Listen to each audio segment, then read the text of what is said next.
I want to give the chair to Councillor O'Donnell to speak about Lyle Benko. Councillor O'Donnell. Thanks very much for the opportunity. I just would like to pay a little homage to a friend. Lyle Benko passed away last night. Lyle Benko, to those of us in council and in city administration, was someone who sat many times before us on environmental issues. He had spent his life as a science teacher, and he had spent his life beyond the education in the classroom, engaging in the community beyond Regina to make sure that we all understood the impact of environment on our lives. He was very knowledgeable, he was very respected, and he was a good man. I had the good pleasure to be high school friends and lifetime friends with Lyle. So to his wife, Dawn, and his son, Dean, and grandchildren, I'd like on behalf of council to extend our condolences, but also thanks for helping our community to be a better place. Thank you. Thank you, Councillor O'Donnell. I would add to that that Mr. Benko, among many other things, was the driving force behind the Green Ribbon Committee on the Environment that took place through much of 2000. Had a lot to say about the environment and was considered an expert, and certainly had a close affiliation with the United Nations as well on that issue. So his passing certainly is noted by this council. On that note, we will get into public notice of bylaws and related reports. Councillor O'Donnell, you're first up. Thanks very much. This is from Planning Commission. Proposed zoning bylaw amendment response to NN 14-6 municipal and provincial daycare regulations. If I could have a seconder, please. Seconder, please. Councillor Fundera. Thanks very much. So you may recall that back in December, we actually had a delegation before us and we were talking about a daycare situation. And part of the discussion at that time was that the regulations for the province and the regulation for the city did not coincide. We asked our staff to go back and have a look at that and make sure that there was a continuous and consistent policy that we could have. And so this is the response to that. This allows, where there are those daycares in the 8 to 12 category, 8 to 12 little people with you, that people who want to apply and have applied know exactly the policy and the procedures, and our staff are consistent in dealing with that. This is the response. Planning Commission felt this was exactly what we were looking for and would seek concurrence, please. Thank you, Councillor O'Donnell. Are the speakers to the report? Councillor Fundera. Thank you, Your Worship. Through you, the administration, just a little clarification. Someone who owns and runs a home-based daycare, is there any changes to this now that we're adding 12? What does that mean to a business owner? Ms. Harlock. Through Your Worship, if they have a permit right now, it's fine. They don't need to do anything else. It would be only if they were wanting to go above the 12. Okay, if they have 8 now, through Your Worship, and they would like to put 12, I know there are changes now for with the zone about parking and all that. What does the business need to do to make sure they are clear on understanding to move forward to 12 if they have 8, through Your Worship? To Your Worship, I'll ask Mr. Searle to go through the details. Mr. Searle. Your Worship, they would apply as they do now on an annual basis for a residential. Your Worship, they would apply as they do now through business licensing process, and would be permitted to go up to 12, provided that they did demonstrate one additional parking stall for the daycare facility. Okay, just one more question, Your Worship. Having 12 or 8, changing and working our zoning and the provincial law, does that make it easier on the businesses to work through their files to obtain a daycare, or as they have them when they're reapplying? Mr. Searle. Your Worship, the changes will make it a lot easier for the operators and also the regulators through the province and the city to have a strong alignment between our standards. So the administration believes that this will make it clearer for operators. Great. Thank you for that. Thank you. Other questions? Councillor Fraser. Thank you, Mr. Mayor. Just curious, what currently does the province regulate for daycares of under 12 spaces, as far as health and safety or staff ratios or nutrition or anything like that goes? Ms. Harlock. Through you, Your Worship, I'll ask Mr. Searle to answer that. Mr. Searle. Your Worship, the province does regulate on the basis of size of facility and so forth, and that will determine what they would have in their licensing provision for numbers of children. So the province's focus is on the quality of care and the physical space. The city's perspective is the addressing the land use impact through the zoning bylaw. Okay, thank you. So as I understand it today, if you had a daycare run out of a house that no one lived in, you could have up to 12 spaces. Is that correct? As long as there's not someone living there? Mr. Searle? Your Worship, you could have up to 12 under the regulations as a residence. Under current regulation? That's correct, Your Worship. Okay, but only 8 if, currently you can only have 8 spots if it's run out of a home. Is that not correct? Mr. Searle? Your Worship, right now you can have up to 8 as a permitted use as a daycare home under the zoning bylaw.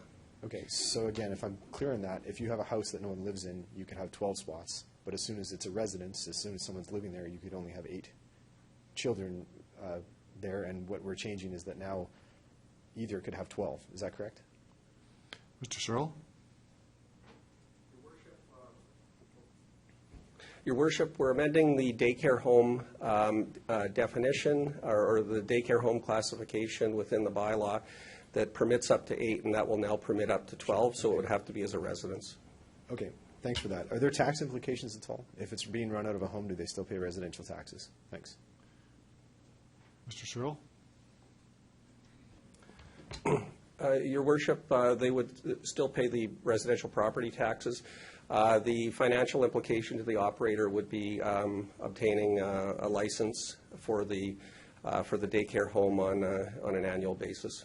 Okay, thank you. And one last question. If someone out there would like to start a home-based daycare, what's the procedure they have to go through? Thank you. Mr. Searle? Your Worship, they would need to check with the provincial government in terms of any of the regulatory licensing requirements, but also to obtain a residential business license from the city that they would apply for. And at that time, the application would be assessed for compliance with the zoning bylaw. Okay, thank you. Thank you, Councilor Fraser. Other speakers? I have a couple questions just to be clear, and it relates to parking. When we looked at the provincial changes to the regulations, did we study the impact on parking on the street and the amount of parking spaces that may be required on site? Any changes to that? Mr. Searle? Your Worship, certainly we did. The daycare home under the zoning bylaw right now does not require parking stall for up to 8. But in those applications that we get between 9 and 12 children in the home, they'll be required to demonstrate an additional parking stall available exclusively for the daycare, and also have capacity for on-street loading. Just to be clear, we studied the impact of additional people coming and going, its impact on the street, and for parking, we've evaluated that? Mr. Searle?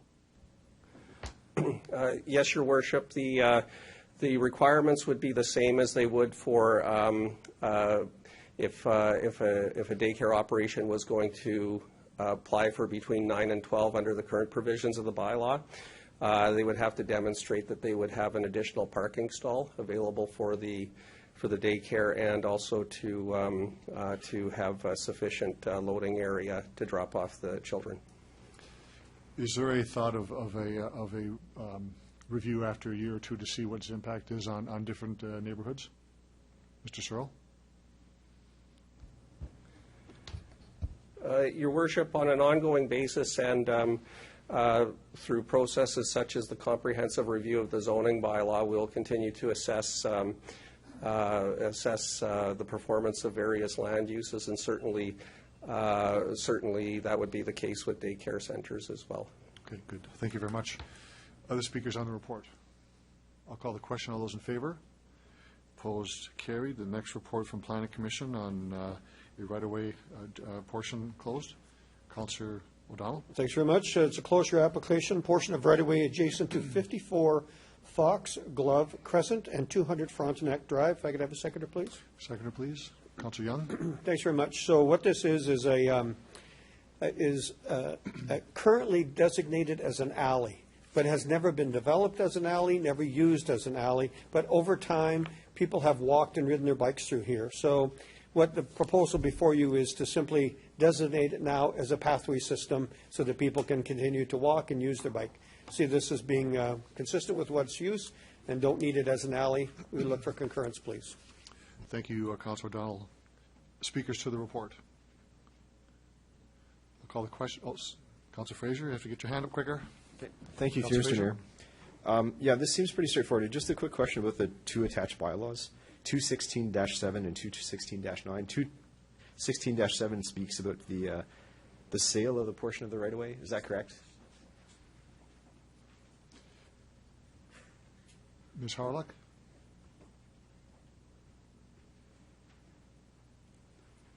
So it's the It third. does say in the title for the sale of the portion of the right-of-way. It's actually in the title of the bylaw. To your worship, I'll just defer to Ms. Folk. Ms. Folk? Through you, Mr. Worship, that's correct. So I'm sorry, who are we selling this to? Ms. Folk? Through you, Your Worship, we're not selling it. All that's changing is the title. Okay. Okay, great. Thanks. Thank you for that. Other speakers on the report? All those in favor? Opposed? That's carried. Now we have three bylaws. Councillor Young. Your Worship, I move, seconded by Councillor Fraser, that bylaws number 2016-6, 2016-7, and 2016-9 be introduced and read a first time. Mr. Clerk.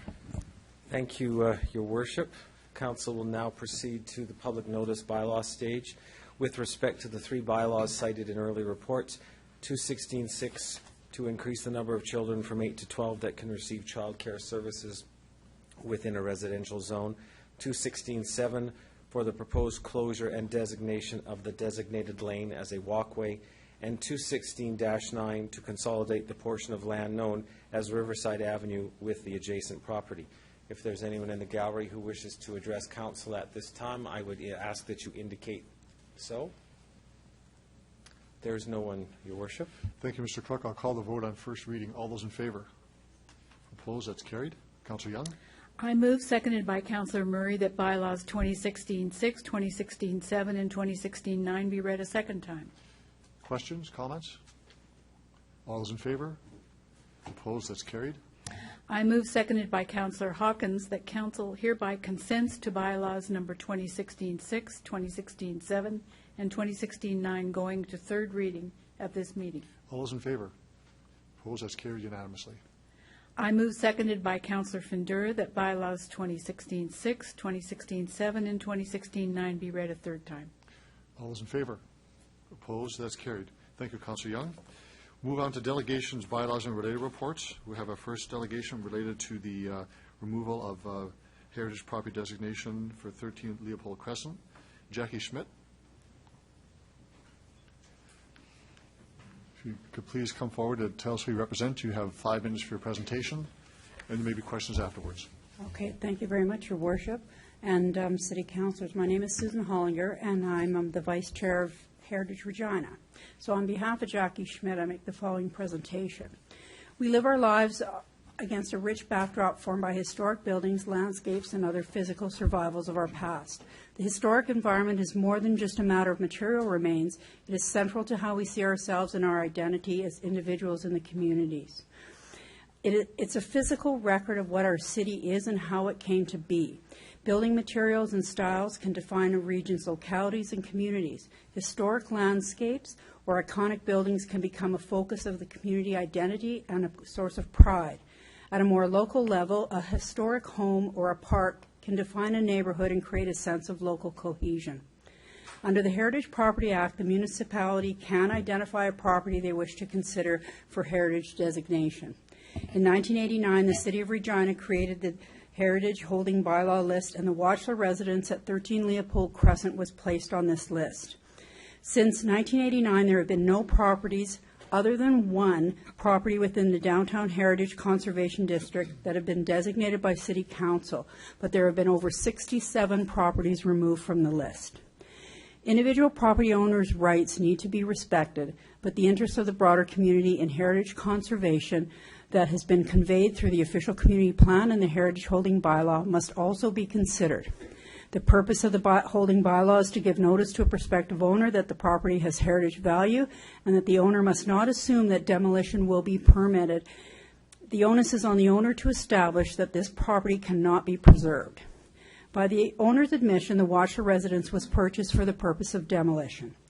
The homeowner made public what seemed to be visual inspection of the home showing cracks in plaster and a few other concerns, and used that information in their initial request to remove the home from the Heritage Holding Bylaw list. After several months of support and pro bono work provided by Heritage Regina and its volunteers, the homeowner became disenchanted with the plans provided by the designer they chose, and they stopped communication with Heritage Regina. 10 months after the purchase, they obtained a formal home inspection. Heritage Regina believes that at this point the home inspection was done for the purpose of meeting the requirement under the Heritage Holding Bylaw to establish that the property could not be preserved. The homeowner cites mold as the mitigating factor. Heritage Regina was provided with a copy of the home inspection, and there is a notation that the general mold remediation will be needed for the whole house. Considering that the conservation being supported by Heritage Regina included a gut and a refinishing of the interior, the mold and other issues identified in this report we feel are easily remedied through that process. It was never anticipated that the owner would live in the property during that time. The homeowner indicated to the City of Regina Planning Commission meeting held February 9th that the restoration would be more expensive than a tear down and a rebuild. We would like to suggest that the owner has not explored all options regarding redesign of the home, and that the final cost of any project can be inflated or deflated based on personal choices in materials and finishes. Heritage Regina believes that the owner has not explored other options for design based on their budget, nor have they submitted any evidence of the stated cost of conservation versus new construction. In addition, the homeowner has had an opportunity to apply for and receive up to 10 years of tax relief under the incentives program. This potential $70,000 plus incentive would certainly help to offset some of the costs of conservation. Again, the homeowner has not established that the home cannot be preserved. The owners of the Watcher residence were also given an offer to purchase the property at cost by another interested party whose intent was to conserve the home. That individual, who is a developer and who has done many conservation projects in the city and has toured the residence on several occasions with owners and other pro bono experts provided by Heritage Regina, did not consider the property beyond conservation. If successful in purchasing the residence at that time, an application for heritage status would have been made, ensuring that the Watcher residence maintained its proud position at the entryway to the Crescents. Excuse me. You have just over 30 seconds left. Okay, so my final points, I guess, is that we don't feel that the information is there that supports the need to demolish the property. We feel that the City Council should support ongoing maintenance of this property by denying their application for a demolition permit. Okay, thank you very much. I'm sure there'll be questions, and you'll have a chance to amplify your comments. Thank you very much for that. Are there questions of the delegation? Councilor O'Donnell. Thanks very much. Good evening. And I first want to just pay you a compliment. I think through you and your organization, we received some materials that are part of our package, so I want to thank you for that. Thank you. When Ms. Schmidt was at Planning Commission, there was a discussion back and forth. So I'm going to try and repeat some of that and also have you react to some of the comments that were made after she was a delegation for clarity, if I could. Sure. So the first one is in the package you gave us, there are a number of pictures of other residences that are of a similar style. Correct. Yes. So there are a number of other buildings that kind of fall within this category. I don't know all the terms, so, but, you know. Yes, there are similar buildings. There's a 25-page document that sort of shows that. Yeah, so there is a number of buildings. So where would you classify this building in terms of a ranking? Because it seemed, from what I heard at planning, was some felt that this was not the best example or not a great example, but it was an example of this, and there could have been others. Can I get you to react to that comment, please? Yes. Just in the assessment that Heritage Regina provided to city planning, I think one of the very first questions that was asked is in relation to style, where they say that it's an excellent example of the style of home if few survive. Now, of course, one of our issues is that there may be a number of homes right now, but again, if they're not protected by designation, we would be back here having this same conversation about those homes. Understood. Yeah. So it's considered an excellent example if few of that style survives. It's considered an exceptional example if few survive of high-quality local materials and craftsmanship based on the construction materials that were used. Within the age, it's an extremely early occurrence within that style of home. So there's a number of things in the 25-page report that speak to the importance of this house. Thanks for your thoughts. Yeah. Another comment that I heard was a little bit about age, and this house dates into the 1940s. Correct. Many of the historic properties are often considered much older than that, so whether it's the 20s or 30s or before. Could you comment on that so that I have a benchmark as to heritage years, or if that matters to you?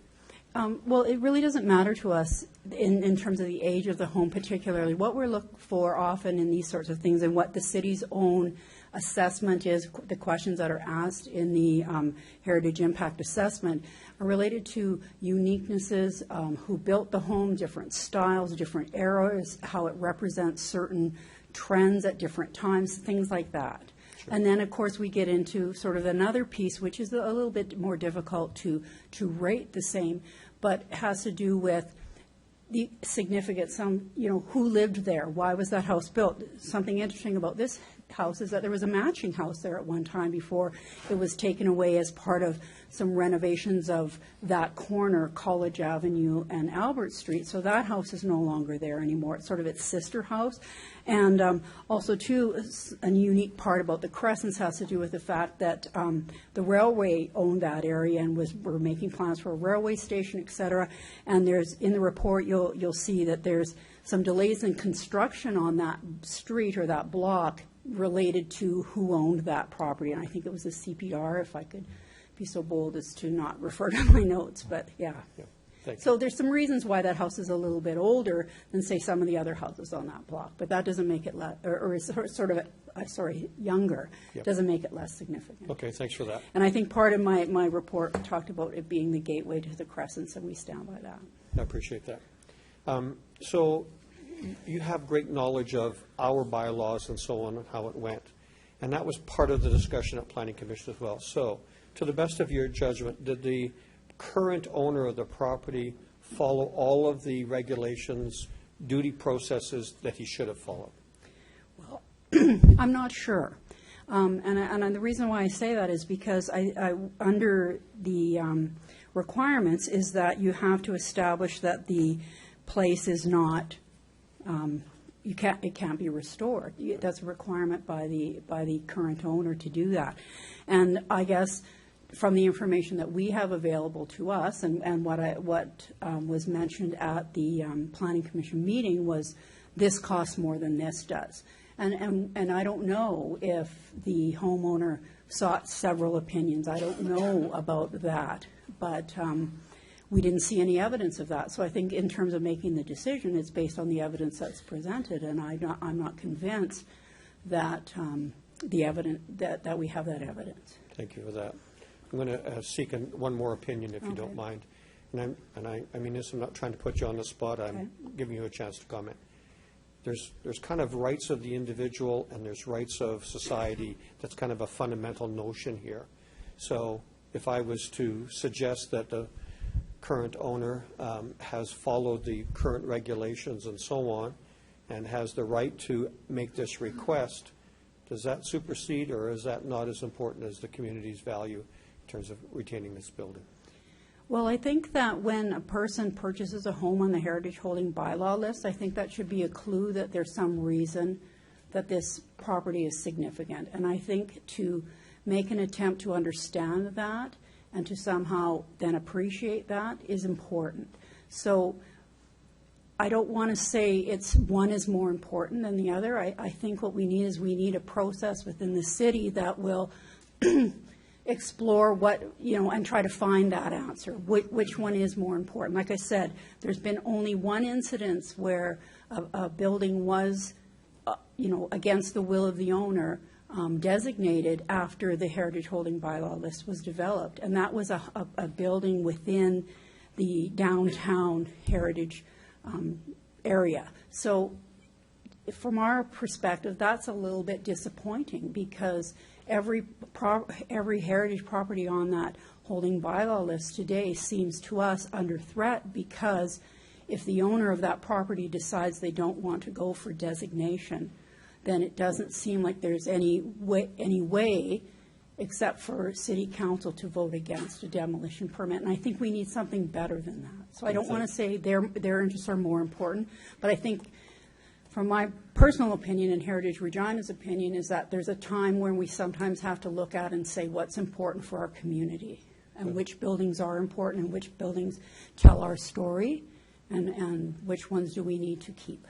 Okay. And then supporting people to do that. So we have the incentives program, but maybe there's other things we need to. Thank you. Because of your comment, I'll ask my one last question. So, no,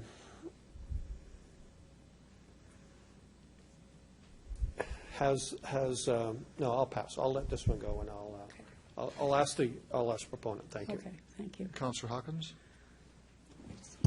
Thank you very much, Your Worship. Thank you, Susan, for coming forward, and to your group for doing the helpful work you've done on this. I have a couple of questions. The first one is this. You mentioned that there was a potential offer made that your group was aware of to purchase this property so that the current owner wouldn't, to cover the purchase cost of the current owner. Yes. Do you know if that offer is still open? I don't know, but I could find out. And do you know if it was ever at any time presented to the current owner? It's my understanding that it was. Thank you. The second question I want to ask you about is, I've read the material, I've read the evaluation report. In the evaluation report, there are no numbers. Do you have any numbers from any expert that would suggest what the cost of renovation or repair of the current property would be? Well, I guess it really depends on what you want to do with the property. If, I suppose, the numbers would be different if you took that house and just didn't add on to it, didn't change it, but just refinished the inside. It would be one cost. My understanding is that the current owner wanted to expand the home. I think the term used was to turn it into a family home. So I'm assuming adding bedrooms or rooms. I'm just assuming that. So, of course, when you're looking at adding on to an existing place, there's cost to that. It may be less expensive to just tear down a property and start with a blank slate. I don't know. But, as I think we can all, as it's fair to say that, the price of doing any of that work is really dependent on many, many factors. And I guess a will to preserve the house, there would be ways to do that, in our opinion, that may not break the bank without knowing what the person's bank is. You know what I'm saying? Like, it's hard to say. All we know is that the current owner has said it costs this much to do a renovation based on the plans that they received from one individual, and it costs this much to tear it down and rebuild it. Again, obviously they sought an opinion. And have you seen, or your group seen, any document that sets out concretely what those numbers are? For example, what the cost of mold removal would be, what the cost of roof repair, foundation repair would be. Have you seen any specific document with any specific numbers? No. Thank you. And final question is, you talked a bit about process just at the end of your talk. If there were to be a process by which the Municipal Heritage Committee, the Regina Municipal Heritage Committee, could hear your submissions and consider all the evidence, would you participate in that process? Absolutely. And if there was a process under Saskatchewan legislation where a review board would meet to hear all facts related to the designation of a heritage property for this house, would you attend and participate in that hearing? Absolutely. Thank you very much. I'd just like to add, though, Heritage Regina is a bunch of volunteers with interest in this, so we would do that, absolutely, and we would tax all of our resources and volunteers to do such a thing. Thank you very much. Thank you. Thank you, Councilor Hawkins. Councilor Burnett. Thank you, Mr. Mayor. Thank you, Ms. Hollander, for coming forward this evening. For me, I'd just like to ask a little more questions on process, going back to the heritage holding list. Like, this house was put on a list, which I understand there's about 300 houses before the previous owner bought and purchased. How does a house get designated and put on this list? Well, the list was done up by the city, so I think you would have to ask Okay. the city folks about that. And that was, I believe the list was done at one time, and I guess they would tell you if they've reviewed the list and added more properties since that initial one. Okay. Because probably my second question maybe with the city, because concerning that if you're on this list, is there not a responsibility financially of the homeowner to maintain a designated heritage property? I think as listening to the condition of the home that it's in right now, the foundation, the plumbing, the electrical, the roof, it's kind of been really run into the ground, and it's kind of at a late in the stage. I wish the process had some teeth earlier on, so that when a house was put on, there's also responsibilities of the current owners to maintain it, so that if it was to pass on or be sold, that it would have been in good condition or modernized condition. But again, and that leads then into the whole financial story and situation of what controls would we have to insist that homeowners bring their properties up to current building standards, current building qualities. So I'll maybe save that Well, question. I would speak to that a sure. little bit, if you don't mind. The heritage holding bylaw list is just that, a holding list. So the houses and properties on that list are not designated. They're considered significant and of importance. So what happens then is, in order to move beyond that, is the owner, and only the owner under our current system, can apply for the designation. And once they apply for designation, then the rules about maintenance and about and qualifying for the incentives program and things like that, that all kicks in then. So we have a bunch of properties and a bunch of owners that we really need to get on board with moving to the next step, because that's when the money becomes available, or the tax relief becomes available to people. And then that house is designated. So then when the property is sold and it's sold as designated, we wouldn't be, again, here having a conversation about what to do with that house. That seems to be- There's a two-step process. Okay. So this house is on the first step. It's sort of I'm a little bit uncomfortable if your house is designated, it's on the list, and then all of a sudden you either have to upgrade it to a caliber to be able to sell it, or you may be harmed in some way financially. And I just am trying to understand where those two issues kind of come together, protecting heritage, yet the individual rights of a homeowner to protect their investment. Right, and I think maybe some folks from the city could respond to that, because it doesn't mean that your home has to stay the same inside. It doesn't mean, it has a lot to do primarily with the outside physical appearances and what you do. So when you're going to put in a new window, you're going to put in a new window that mimics or is the same as the style of window that you're replacing, those sorts of things, finishes on the outsides, things like that. So there is often an idea that having those kinds of requirements restrict the owner or are more costly than other things. But you can speak to many heritage experts who will tell you that retrofitting, et cetera, is not as expensive as rebuilding all the time. And there's, especially with modern technology in building, there's many things that can be done. So I think we have to dispel some myths about that, and I think we need to do that. Work needs to be done in the community to help people understand that owning a heritage designated property does not mean you're going to have trouble selling your house. In fact, many people would be interested in owning such a property. There's lots of people that would find that appealing, and I think you can go look at other jurisdictions, especially in the United States, where they have whole areas of cities where people would clamor to purchase a designated and historical property. So I think we need to look to some other jurisdictions to try to build that same interest and enthusiasm for this sort of thing. Thank you very much. Thank you, Councilor Burnett. Other questions of the delegation? I have one, and I want to go back to your comments related to the individual property owners' rights and then the rights of the larger community. And just so I'm clear on the words you used, you said that the property owner should understand and appreciate, I guess, a circumstance, that in this case, on the holding bylaw. I just want to explore, is that all that's necessary? Because as I read the delegation's comments coming up next, you could make the argument that he does understand and would still want to proceed in a way to demolish the building. So I just want to explore once again, for your perspective, these are not your words, this is the president of your association, but in your comments, how do you balance the rights of the individual, the homeowner, the rights of the property owner, if you will, versus the larger community's rights to protect or have a say in heritage? Just if you could explore that a bit deeper. Well, I guess how do I explain that? I think how I would explain that would be to say, let's look to other jurisdictions where heritage properties are not the decision, it's not the decision of the owner of that property, or especially a new owner of that property, to decide whether they want to keep the property or not.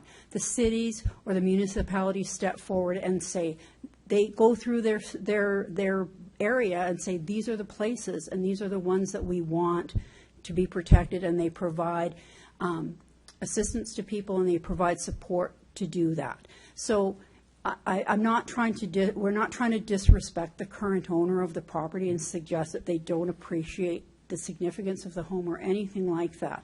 I guess it's more of a comment to the community about when the property's on the heritage holding bylaw list and you purchase that property. I guess I don't understand what that would mean to somebody other than this property was considered to be significant to the community at the time, and we need to take a solemn second look before we decide to ask for a demolition permit. And I believe that they did engage in that process, and I think that they were sincere in doing that at some point in time throughout the process. And I don't know what changed, but I guess when I look again under the Heritage Property Act, they have to demonstrate that it's not responsible to keep the property. And I guess all I'm saying is that I just don't think that they have. Sure. How do we balance that on a day-to-day basis? I don't know. I'm not in that situation, but I think that we have to try to figure that out as a community, because I think we're at risk of losing a lot of significant properties if we don't. Good. Thank you very much for that. Appreciate it. There's no other questions on your presentation. You can return to the gallery, please. Thank you very much. And the next delegation is Dennis Dodds. Mr. Dodds, if you could identify yourself, who you represent, you have 5 minutes for your presentation, and members of council may have questions afterwards.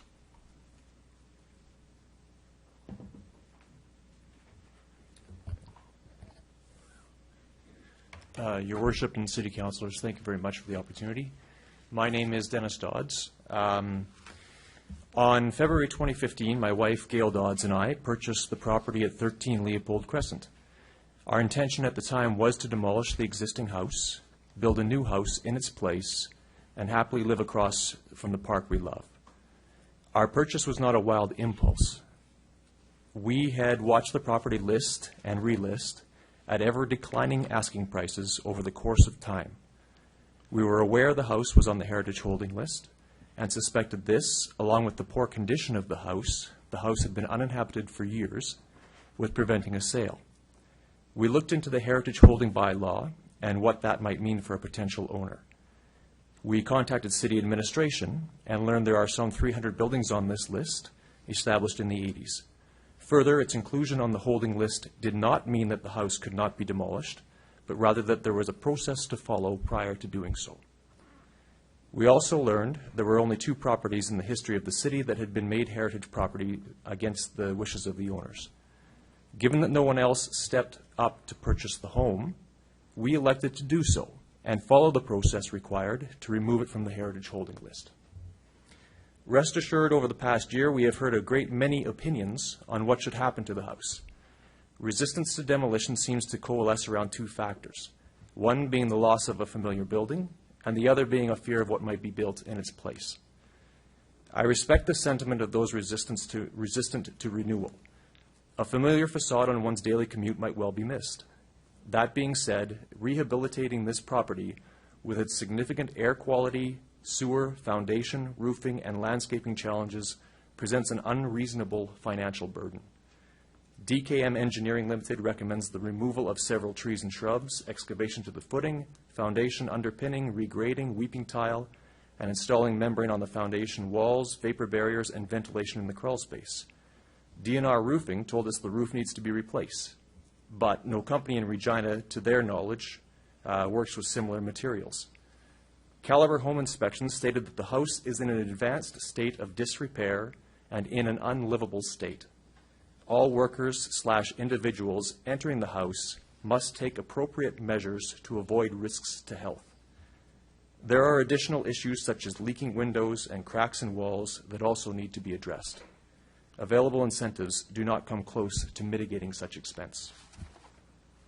As to the question of what might appear in place of this house, I can only say that any infill will comply with existing guidelines. Undoubtedly, there is much diversity of opinion over what an appealing house looks like, even between myself and my wife. We currently are exploring a design that incorporates some of the existing glass block and trim and reflects the existing raised basement and corner windows look. We have made a good faith attempt at exploring alternatives to demolition. This has been at considerable personal expense, time, and energy.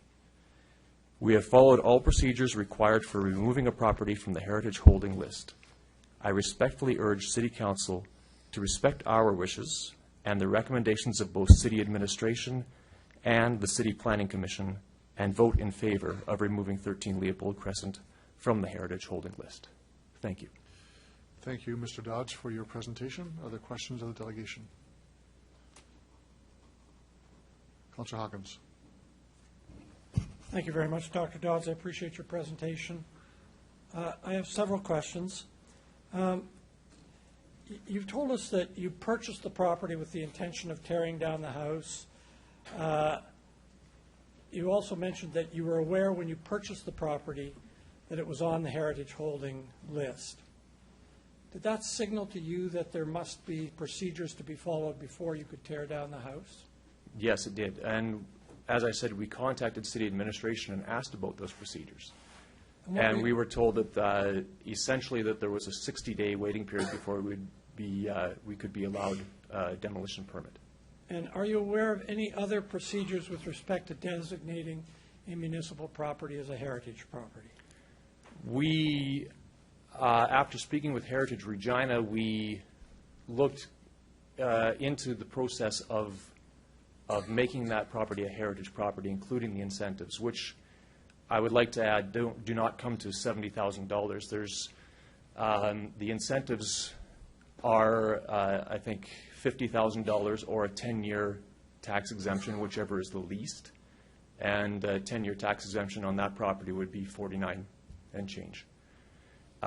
So we did look into the process of making this property a heritage property, working with considerable resources from Heritage Regina and others, and made a sincere effort to explore that possibility.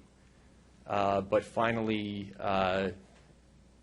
one day in the summer, when we were spending some time in the house, my sons and I, we noticed some ill health effects and became worried about the air quality, and that's when we got that final mold report. I didn't get that mold report because I was looking to fulfill requirements. I wasn't even aware of the requirements. I got that mold report because I was concerned about the health effects, and it proved my worst fears. Can you tell me what the construction of the interior walls in the house are? Are they lath and plaster, or are they plasterboard, or what? Lath and cement, or plasterboard, or what are they? Yeah, it's an unusual construction. It's not lath and plaster. There is plaster, and I'm not sure what how it's adhered to the walls or whatever. We did. One of the contractors that came in to look at the house did take apart part of one wall to see if there's any mold and any damage to the wall, and so he tore it apart, and there was almost like in places a metal mesh and in places cardboard, and it's a strange construction. And do you have figures for what the mold remediation would cost?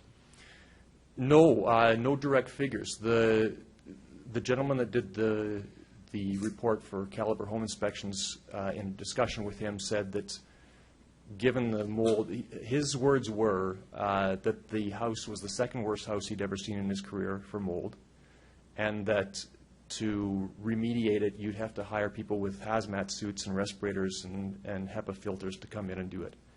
So his advice to me was that that would be impractical financially. He didn't give any figures. Do you have figures for any of the remedial work that you've mentioned? Yeah, there was a couple of people. We tried to get a number of people to come and look at everything from tree removal to roofing to foundation repair, all of that kind of thing. So one of the estimates we did get was a partial repair of the foundation, which came to $30,000. The roofing, if the house had been declared a heritage property, you're required to use the same materials that are existing or something very similar. And the roofing is a very unusual roofing. It's a tin red roofing that's made to look like clay tiles. And there aren't, to my knowledge, any roofers that do anything identical to that. There is somebody who sells metal tile shingles, and we had them come and look at it, and they said to shingle this wall would be, or this roof would be about $35,000. And that does not include any of the construction underneath the roof. That's simply for the shingles, the metal shingles, because they look similar to what is on there. Thank you. When you bought the house, you mentioned that you knew it was on the Heritage Holding Bylaw, and you've told us that you looked into what steps you had to take to remove the house from the holding bylaw. Did you ever consider what steps might be taken under the Saskatchewan Heritage Property Act to designate a building? Yeah, we did look into that. We never got as far as pursuing the Saskatchewan heritage. We looked into the municipal heritage more in depth before abandoning the attempt because of the mold report. So that, just so I'm clear on this, you were aware that under the Saskatchewan Act, there was a process that could be triggered by either owner or council to have a property designated, but you didn't explore it further than that. Is that right? No, in fact, we did apply at one point for municipal heritage status, and the logical progression from that would have been to follow those recommendations that you just outlined. To whom did you apply? To the city? Not to the province? No. And I just have a couple of other quick things. Did you ever receive an offer that was alluded to earlier of anyone who was interested in purchasing the property at approximately the value of the property, approximately the price of the property that you purchased it at? Yes, we did. That was within weeks of finalizing our own sale. And at that time, we didn't have much interest in turning the property, flipping the property over once again at pretty much our cost. We wanted to pursue our own interests, and that's why we purchased it in the first place. And I was a little curious at that time as to why that offer wasn't made before we made our purchase, because as I said earlier, this house was on the market for a considerable time, and anybody had an opportunity at that point to make any offers. If you received an offer at this point for approximately what you purchased the purchase price that you purchased the house for, would that be of interest to you? Not at the price that we paid. I'm sure that anybody sitting in this room, if they were offered $10 million for their house, would accept the offer. From there, it becomes a point of negotiation. Over the last year, we've put considerable thought and energy and emotion into the plans for this house. We've maintained the yard. We've cleaned up old tires and old car batteries and recycled them that were on the property. We've painted over graffiti as quickly as we could. We've put a lot of effort and a lot of time into this. And if somebody came along and offered us exactly what we paid for it to begin with, I would have to say no. but would you be prepared to sell it for that price plus something to reflect the effort that you've just described? That would be a point of negotiation. And one last question, the question I asked the last delegation. If a process were to be launched, and if in that process there were to be a hearing before the Municipal Heritage Committee, would you be prepared to participate in that process and tell them, perhaps in more detail than you've had a chance to tonight, what you've told us tonight? I would be disinclined. As I said, we've put in a year of our lives into this already, and I would like a decision made tonight. And let me ask you this. If a process were launched under the Provincial Heritage Property Act and the hearing were held under that act, would you be prepared to participate in that hearing? I would like it resolved tonight. I'm sorry, I didn't hear. I would like this issue resolved tonight. It's not the question I asked. Could you rephrase the question? If there was a process launched under the Saskatchewan Heritage Property Act and a review board review of whether this property should be designated or not, would you be prepared to participate in that review, a hearing before that committee? If there was a process launched? Yes. Yes. Thank you.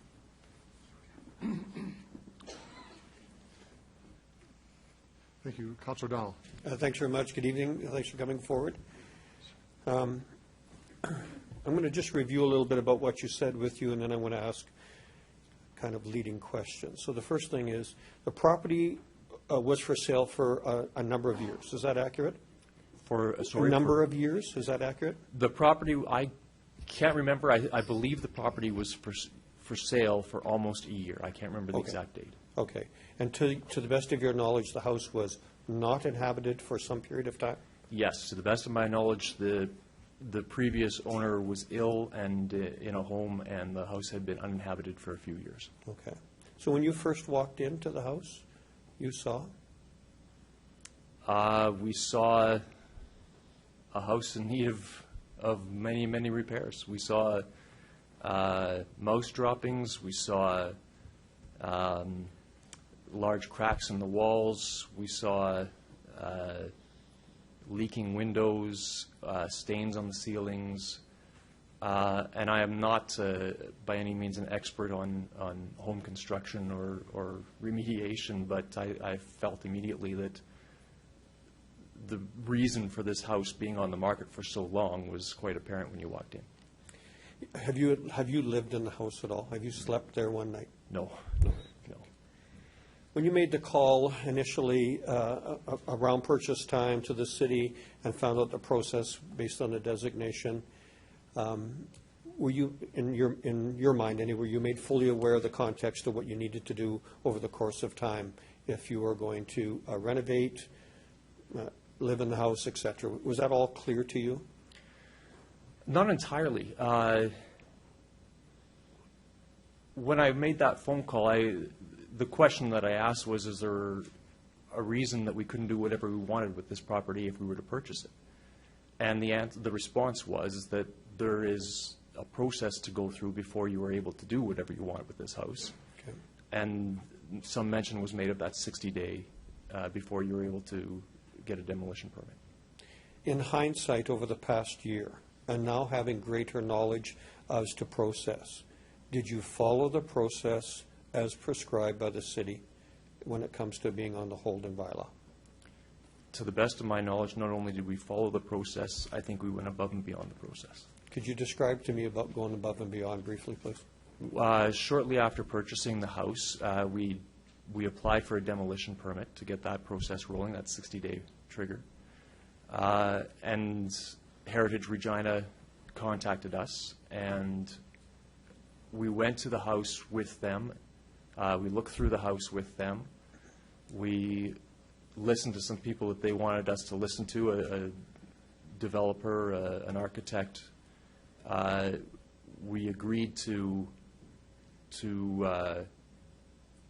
envision and pursue some designs that would transform the existing house into something that we could move our family into.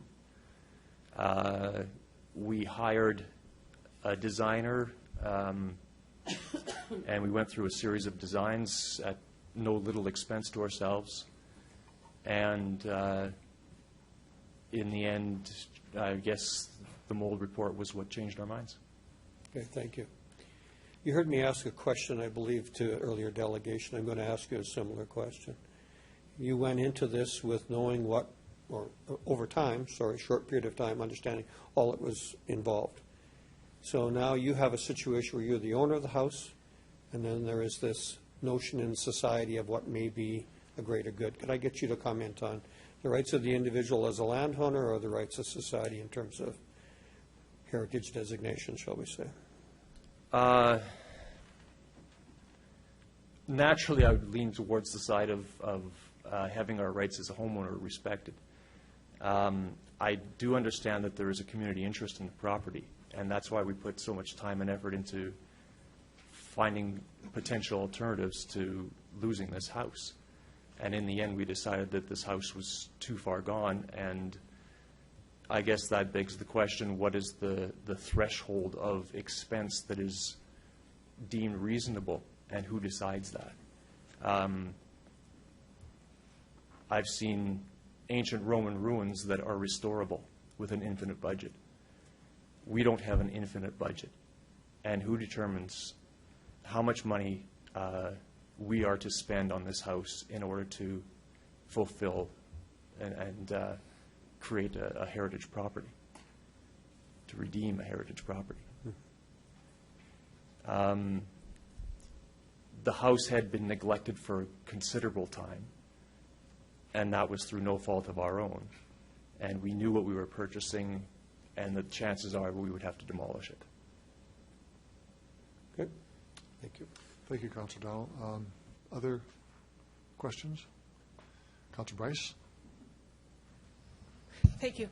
Did you get a home inspection when you bought the house? We weren't allowed to get a home inspection when we bought the house. The property had fallen to an estate, so there were, I believe, 4 different owners. It was unusual. Our real estate agent said it was unusual, so we asked through her why could we not get a home inspection before we bought the house. And the response was that if we had gotten a home inspection that revealed certain problems, then the people who were trying to sell the house would be aware of those problems, and they would have to disclose those problems to any potential buyer. So given at that point that we believed we were going to tear the house down anyway, it was more or less irrelevant to us. And so without a home inspection, we purchased the house at the reduced rate. Assuming that you'd be able to demolish it? Assuming that after we'd gone through the process, we'd be able to demolish it. Thank you. Thank you, Councillor Bryce. Councillor Murray? Thanks very much, Your Worship, and thanks very much for your patience and taking lots of questions from us. Along with the mold report that you have, was there also asbestos report done as well, based on the age of the property? There was asbestos done, yes. Asbestos report done, yes. Okay. And so it came back positive with asbestos? Yes. Okay. So that, again, that adds a whole other element. Obviously, you're aware of that, so proper PPE and ensuring that in that demolition it's dealt with correctly, because that becomes critically important to not only yourself but your neighbors as well. You're aware of that? Yes. Excellent. Thank you. Other questions?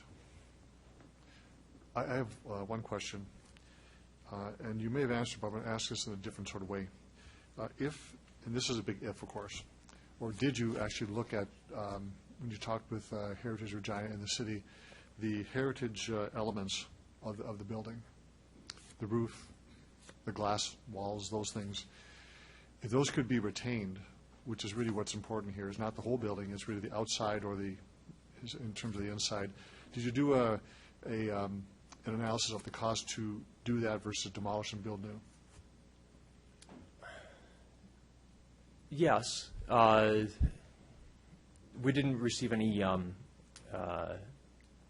formal estimates, I guess, as far as that goes. But all of our plans for the existing house, and in addition to the existing house, and all the different permutations we've been through, have always considered, for example, keeping that front entryway with its glass block. We haven't done a design on the house that didn't include that. and yet I don't want to be held to that from this point forward, because we haven't got a final design for anything that we might build. So yes, there is some intent there to keep at least that front entryway with its semicircle of glass block. So you don't have, or maybe you've done this, a clear cost of remediation of that building? No, just the versus building new. Yeah, just the recommendation of Caliber Home Inspections that this would be prohibitively expensive because of the protective equipment that the workers would have to wear. Okay. Good. Thank you very much. No other questions? You can return to the gallery, Mr. Dodge. Thank you very much for answering all these questions, and we're going to move on to report 16-12, which is removal of the property from Heritage Holding Bylaw. Councilor O'Donnell. Address is 13 Leopold Crescent and is often referred to as the Watchler residence. And if I could have a second, I'll speak to this, please. Seconder, please. Councilor Young. Thanks very much. I want to make a couple of statements in regards to Planning Commission and our discussion that we had there. First of all, at no time during the discussion at Planning Commission was there any pounding of fists hoping that we could just knock down another house. I want to be clear about that. In fact, there was a long discussion about value and so on. The recommendation that's before you was a split decision. I don't say that in terms of Planning Commission, but it was a split decision. It was a 6-4. The recommendation that's before you is here for, I believe, the following reason in particular. We felt that the proponent had gone through the process as he described. I believe he had gone in excess of the process, and that we felt that he had done that in a fair manner. Now, I'm going to stop there and I'll describe this to you slightly differently. If someone calls up to the city and asks, what am I supposed to do when I want to build a new home or renovate my home or whatever, and they get an answer, they get a permit, they do all those things, they should have that answer. If they get that answer and follow those processes, then it should just roll out. I think that's the way that we want things to work. We believe that that's what had happened here. I think the second issue, as I've described twice by asking questions, is this notion of the rights of the individual with the property versus the rights of society. And I don't want to get too large in this, but how does that work? The proponent talked a little bit about cost, and in this case he gave some specific costs. On the floor of planning we talked about a little bit in terms of the larger number and about how that related. There is a limit as to where you can expect someone to go. I have a question for the administration. Could you tell me how many houses are on the holding bylaw right now, please? Ms. Horlock?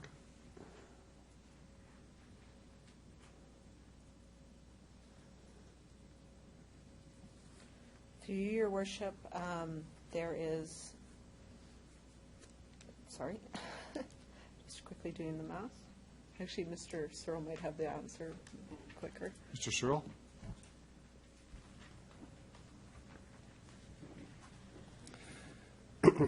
Your Worship, there are approximately 230 properties.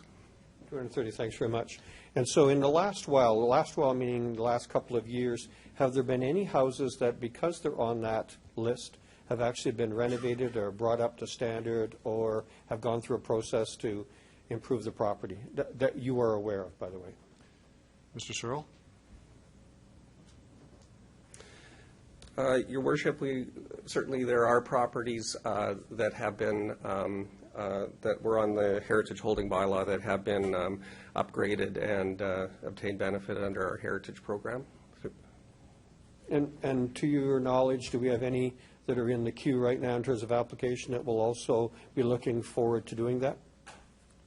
Mr. Searle? Your Worship, we are working through process with some active applications at this stage. Okay, so there is some number of houses out there that are trying to improve themselves and keep their heritage quality about them. Would that be an accurate statement? Mr. Searle? Your Worship, that is correct. Thank you. I think the point is that we've tried to make it from planning is that we believe that the individual has gone through the process fairly. Two, I think if we're going to look at changing this property, my question would be to ask about what impact it has on those other 200-plus houses and what that will mean. I'm not very good at one-offs. I think that if we have a process problem, if that's what we have, then we need to change the process. But if you've gone through the process, then I think it should be honored. Thanks. Thank you, Councillor O'Donnell. Councillor Hawkins. Thank you very much, Your Worship. I have a question to begin with to the administration. Is there currently an application for a demolition permit that's outstanding on this property? Ms. Harlock. To Your Worship, at this time, there isn't an active demolition permit.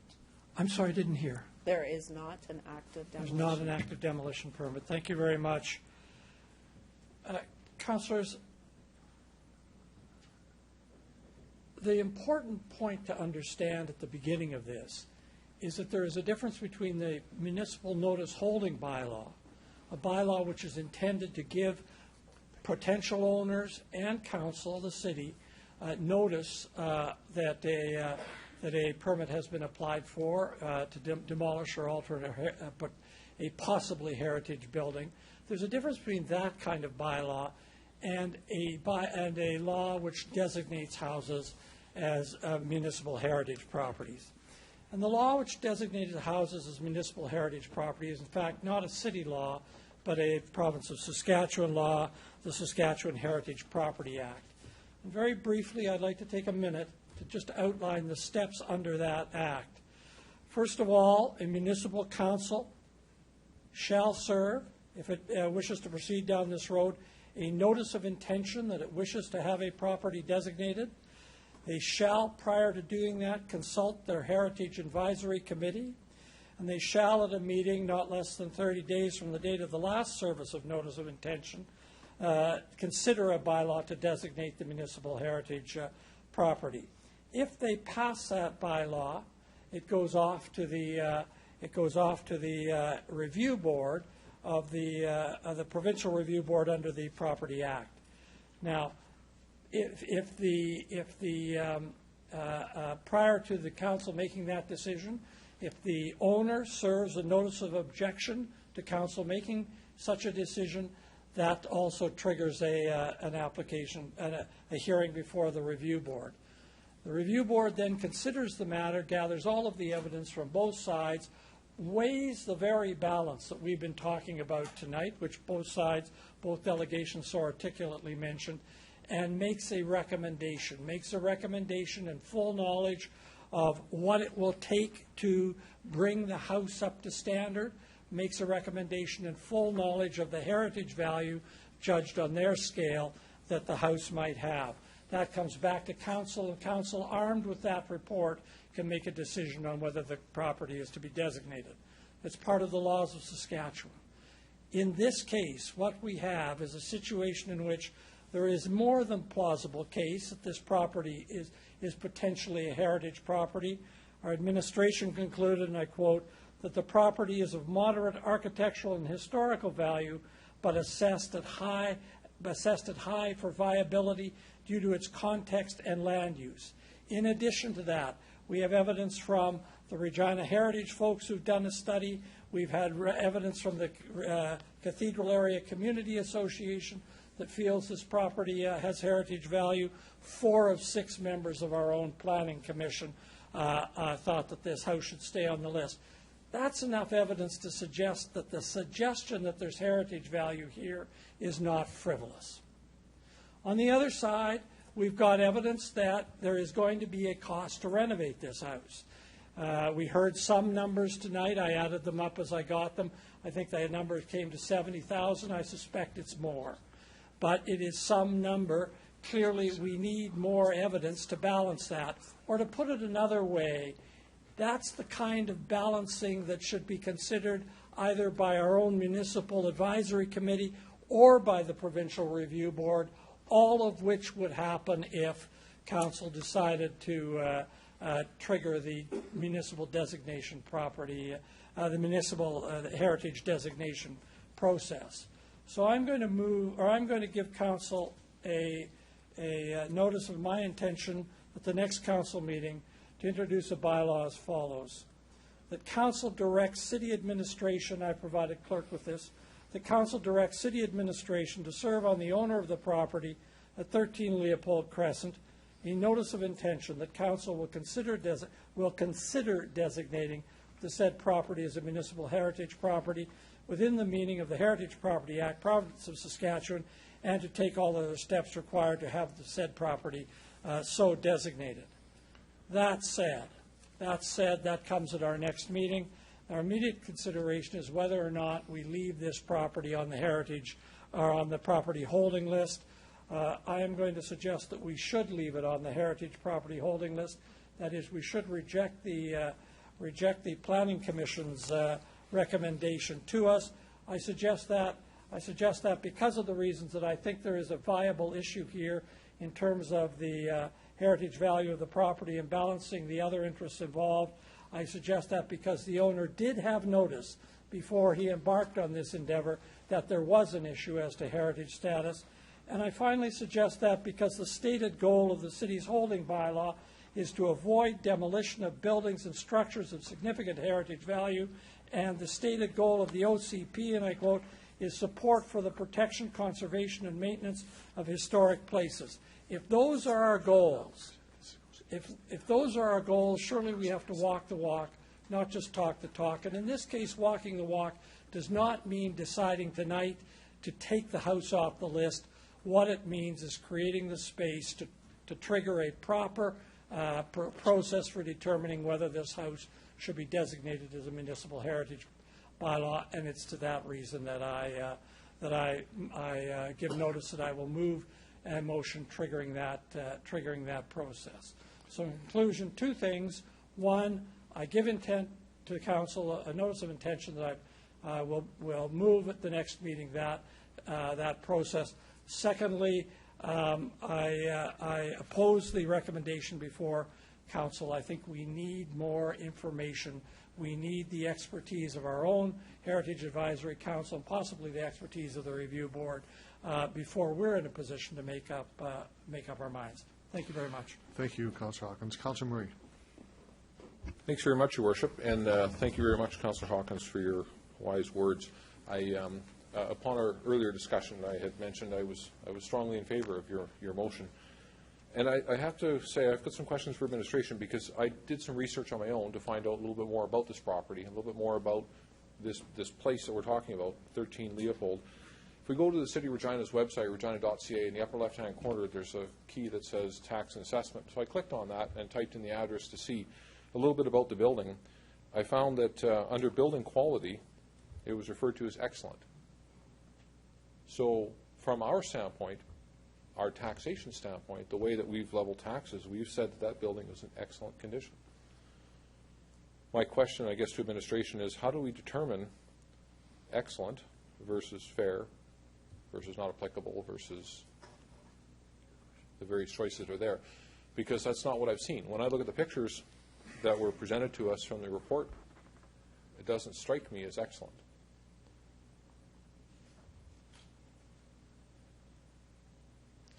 Ms. Harlech? Through your worship, we don't get to every property every year. It's one of those processes. So at this point, I'd have to defer to get more information from the assessment and taxation. But it could have been an assessment that was done some time ago and would need to be relooked at.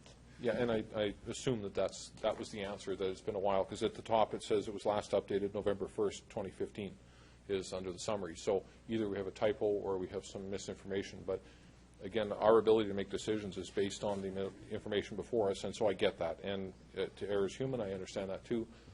It strikes me, though, that this property may not be all that it seems to be. From the city standpoint, we're saying it's excellent. There's community members that are saying this is a very valuable piece. We've got to hang on to it. We've got to keep it. But there's another side to this. We've got a building that's contaminated with mold that has asbestos in it, which if you're not familiar with asbestos, then you probably haven't been living in Canada for the last 25 years. It's a huge problem. Beyond that, you've also got lead-based paint. So in order to properly retrofit and fix this property, you literally need to take it down completely and start over again, because you're going to have structural issues. We're going to have problems within the roof. HVAC doesn't really exist in a building like this. There are many, many problems. This thing is plagued with a huge number of problems. At the end of the day, I appreciate we need heritage, and it's important that we have that history. This may not be the one that we want to set as our hill to die on. So, Councillor Hawkins, I promised you I was going to support you, and you could hold me to that, and I may very well support you, but we may not have a lot of support at this council because, man, this thing is going to be a trouble to fix up. I feel for the proponent here if he's forced to try to fix this thing because it's going to break the bank. Thanks. Thank you, Councillor Murray. Councillor Fraser. Okay. Thank you, through Mr. Mayor. And thanks to our delegations. So a few thoughts to share here. Compared to many cities, Regina is very young, actually. There's lots of cities in Canada that have heritage buildings that are older than Regina. You know, you think 130 years ago there was really no city here at all. So heritage, through this conversation, we have to appreciate that heritage is something that, it's a newish conversation in the city, and we should be prepared for more and more of it to come along as we end up with more and more old buildings. We need to make a distinction between anti-renewal and being pro-heritage. I personally think that this council isn't, nor should be anti-renewal. Neighborhoods with no new builds are probably in a state of decline. I'm thinking of Cathedral in Ward 3, one of the neighborhoods I represent. There's lots of heritage properties. There's certainly lots of character homes and buildings. They've also lost about 30% of their population in the last 40 years. Census data between the early 1970s and recent census data shows that there's around 3,000 less people living in Cathedral than there was in the early 70s. A lot of that has to do with declining household size, but the fact is our new official community plan calls for more people living in our broader downtown neighborhoods, and we need to, that's, I think, good for the city, having renewal happening and more people living downtown. But again, we have to distinguish between being pro-heritage and anti-renewal. What we're really talking about here is around 230 houses on this list. Consider that there's about 60,000 addresses across Regina. So we're just talking about this really micro list of addresses. You know, it's not about getting in the way of all new development. It's just about protecting some of these houses that have been, put on this list. We need to change how we operate right now. As Mrs. Hollinger mentioned, almost all of the properties that have come up that have been on this list have been removed. And as Mr. Dodds mentioned, I'd also like to say, Mr. Dodds, surely I don't see that he's I don't presume that he's anti-heritage. I think he and his wife want to build presumably a very nice home. I have no problem with that. But as he mentioned, he saw the price of this house, the value of this house drop and drop. So I would argue that how we do things right now, having a home on this list, actually might hurt its heritage prospects. You know, if it drops the value, people ultimately that want to build a new house in an existing neighborhood look for the cheapest lot they can find. So how we have things set up right now, it seems that having a house on this list might actually hurt its prospects of not being knocked down. And really, ultimately, that's what we need to change. It's not to say no houses on this list can ever be knocked down. I think sometimes that will be the case. As Mr. Hawkins mentioned, there's a review board that can dig into if that's the right decision case by case. But what we really need to do is get to a place where heritage status actually means quality, and it means character, and it actually means an increase in value, And I think part of that is this and future councils being willing and able to, sort of put some process around that and make sure that being on the list actually means something. So, I think we should keep this on the list for now. I think there's a process, as Councillor Hawkins clearly laid out, there's a process that goes forward from here. It doesn't necessarily mean that this house will not get knocked down, but it will need due process. And I think ultimately we need to get to a place where all properties on this list go through a little more process. If you travel to different cities across Canada, certainly heritage means different things in different places. There's cities that have done a great job of protecting their heritage, and there's cities that have done a much lesser job of protecting their heritage. And I think it's incumbent on us, again, as a young city, to do a great job of protecting our heritage, and I think future generations will thank us for that. So I plan to vote against removing this property from this list at this time. Thank you. Thank you, Councillor Fraser. I have Councillor Young, and then Councillor Bryce and Councillor Burnett. Councillor Young. Thank you, Your Worship. There are really two issues before us here. The first one is that we need to have a better heritage policy and processes going forward so that we're doing the best we can do to preserve heritage properties in this city. And I think I heard at the Planning Commission that there is a report underway that the administration's going to bring back to us about review of our heritage bylaw and processes. Could I check that, please? Is there such a report in the wings? Ms. Harlock? Through your worship, we will be doing an undertaking of review of the heritage holding bylaw and looking at the properties that are on here, but it was looked at for 2020 is when we were going to bring that forward. 2020. Okay. Would that also include some of the processes that Councillor Hawkins talked about, where there'd be a review board? Or is that something you could consider when you move that forward? Through your worship, that's something that we could look at as we move forward with the heritage program. Okay. So without that in place, but with that coming, we've had a practice going on here, and the practice is that we have not put something or kept something on the holding bylaw or designated it as a heritage property without the owner's consent, except with the exception of 2 properties over the years, if I'm correct, the Masonic Temple building and 1 private residence. Is that correct? Ms. Harlock? Through your worship, that's correct. And that was some time ago.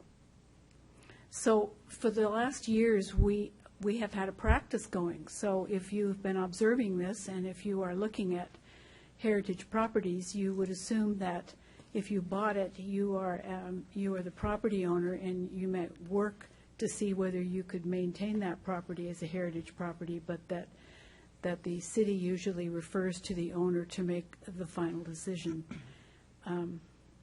So that's one big problem that we have to look at to improve our heritage bylaws, so that we're doing the best we can do to preserve those properties. The second issue is that we have 1 property before us tonight that has gone through the process. It's put considerable time and energy into seeing whether they could save that property. Yes, they did buy it with the intention of tearing it down and building another house, but they did stop and go through the process to see if there was something they could do. There's a heritage assessment document that's in our report on this. Who filled that out, that heritage assessment document? Is that something that the city does, or is that something that Heritage Regina did? Ms. Harlock? Through your worship, I'll ask Mr. Searle to explain how the assessment took place. Mr. Searle? Your worship, the document referred to was completed by the administration. That's attached to the report. Okay, that document labeled or highlighted areas where this house fits in that assessment document, but there's no highlight in the interior area. Is there a reason for that? It wasn't assessed for its interior condition. Mr. Searle?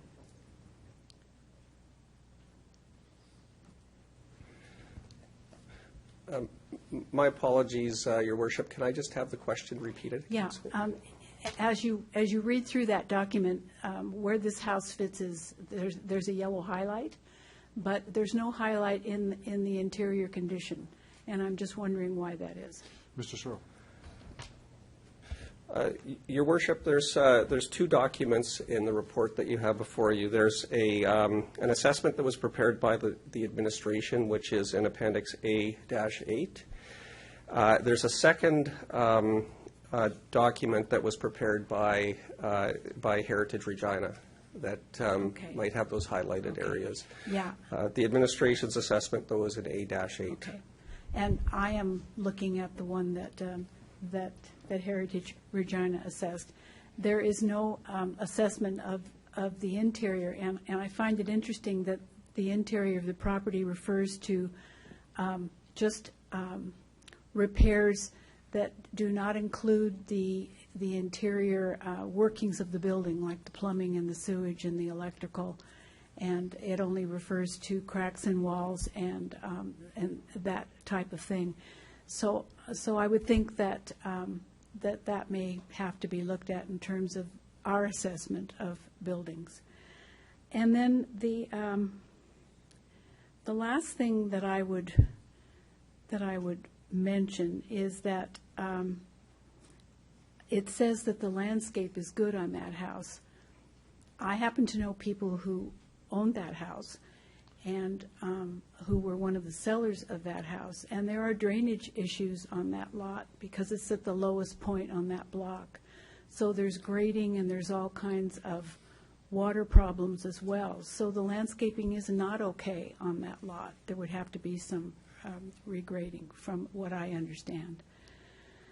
So we're faced with two issues here. One is we need to do a better job with our heritage bylaws, and we need to put some processes in place, and we need to make it really clear to the public that if you're going to buy one of these properties, here's what you have to do, and here are the supports we'll give you to do that. And we don't have that yet. And then we have this single property that, so are we going to try to change the practice with this property, or are we going to wait till we've changed the heritage assessment bylaw and then make changes? Thank you, Councilor Young. Councilor Bryce. Thank you. Well, a couple of things. So 2020 is when the review is happening.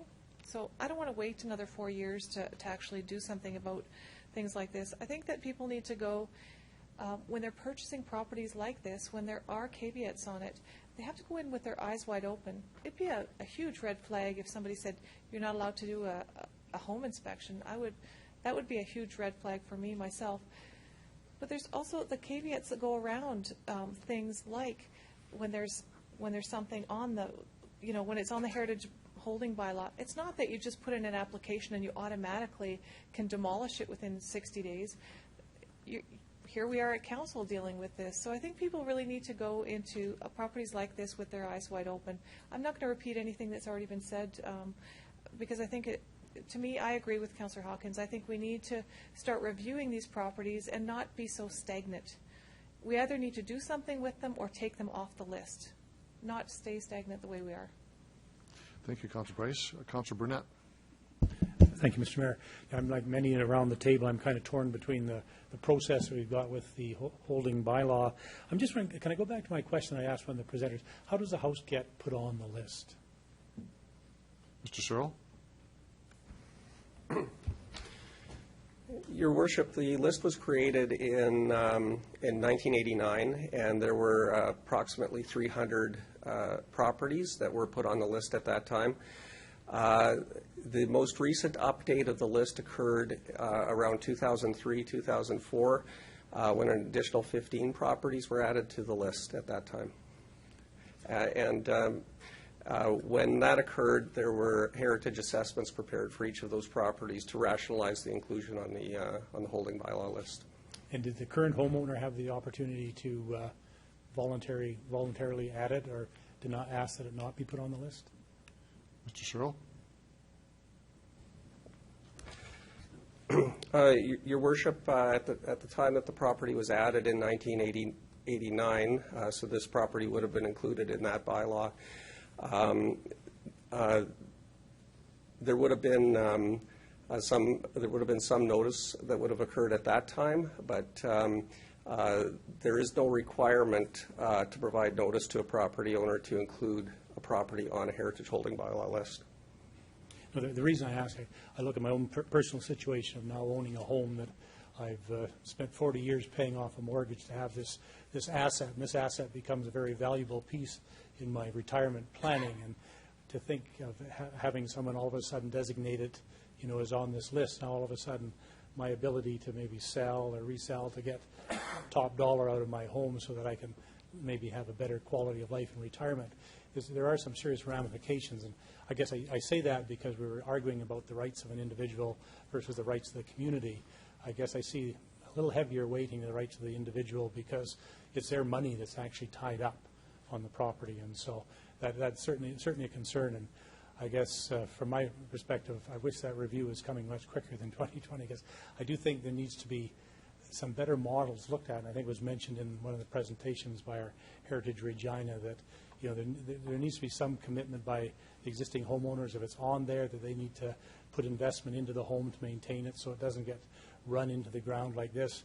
I was even nervous on the comments when the family of the estate said they wouldn't allow any home inspection because they knew that it would have probably devalued their asset considerably if they knew the only value that was left in the land. And so I think there's extenuating circumstances. But the other factor, I know Councillor Young kind of referenced, our practice has been that, you know, if an individual follows the process, we've been allowing these to go forward. And there's only been one home that didn't, you know, get taken off the list when requested. And I worry about changing horses in midstream here. So I'm quite torn. I do understand Councillor Hawkins' request to have more information, more process. Maybe one question, do we know how long it would take, what would be the delay if we do go forward asking for the provincial review and assessment to come back? Is this a lengthy process, or is this something that can be done in a relative short time? Ms. Harlock? Through your worship, I might ask the solicitor to go through the process that would be undertaken. Okay.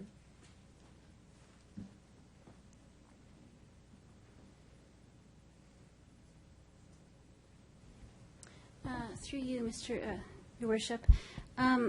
Councillor Hawkins sort of did outline the process, but I guess I could sort of go over it again. If council did wish to pursue designation, they would have to make a motion to start that process. The process starts with the administration consulting with its Municipal Heritage Advisory Committee, if it has one. Then the process requires that the administration publish a notice of its intent to pursue designation in the newspaper. They're also required to serve notice on a number of the parties, including the property owner, and they're required to register the notice against the title for the property. A draft heritage designation bylaw would then be scheduled to be considered by council no later than 30 days from the date of the service of these notices to the property owners, as well as the publishing of the advertisement. Upon receipt of the notice, the applicant can, if they disagree with the proposed designation, they can serve council with a notice of objection. This must be served on council at least 3 days prior to the meeting that the council would be considering the proposed designation bylaw. If a notice of objection is received by the applicant, council could withdraw the proposed bylaw, or they could refer it to the independent review body, which Councillor Hawkins did mention. There's an independent review body that's set up called the Saskatchewan Heritage Review Board, and this board would then hold a hearing and would provide a report back to council on its findings and its recommendations. I'm not sure that the Act actually states a specific deadline for when they would do the hearing. I think they're supposed to do it right away, but exactly how long that would take, I don't think we would know. Like even a guesstimate, is this a one-year process we're looking at, or? Oh, I would hope not. But I'm not familiar. I don't think the city has actually participated in this process, at least not in my time here, so I couldn't say from personal experience, but I would hope that it would be within a few months, but. No, like I say, I'm very torn on this one because I don't know whether we stop it on the next property or do we stop it now and use this as the first test case. It's a little different in my opening argument about using my own home example because the original homeowner has passed on and Mr. Dawes is a relatively recent buyer, but I'll listen to the other comments before I make my final decision. Thank you. Thank you, Councillor Burnett. Councillor Fundura. Thank you, Worship. Quick comment.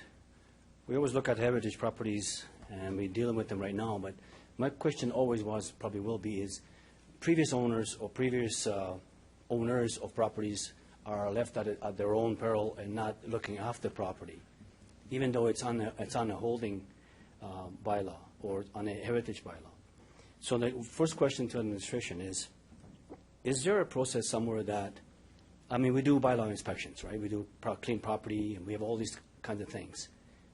Is there anything in this bylaw, or can we look at something in the process, as Councillor Hawkins mentioned, is to have inspections? Because, I mean, you get family that buy a property, and after 10 years sitting empty or whatever, or 20 years, and it's on a holding bylaw, but yet nothing's been done to it to keep it in that repaired or disrepaired order. So the question is there something there now that, let's say, helps the family that purchased this property right now? Ms. Harlock? Through your worship, we have the property standards bylaw that we would use to move forward any situations where there was the property had issues with the property, we would go through that process. But at this point in time, there's nothing within the bylaw that we would do inspections on any of the properties currently within the bylaw, the holding bylaw. There is different regulations if it is a property that has been designated, though, a municipal heritage property. The difference is this is on a holding bylaw. Okay. Thank you. So, I mean, I know that City of Regina is a young city comparing to other cities and other worlds that we know. When you go anywhere else, it's 1,000 years. Here we got just a little bit over 100 or 125, I think we are, whatever. I can see where the family that bought the property is dealing with this, but yet at the same time, I know that we have taken a lot of properties, heritage properties, off the lists, and a lot of the good properties in the City of Regina have disappeared that were heritage.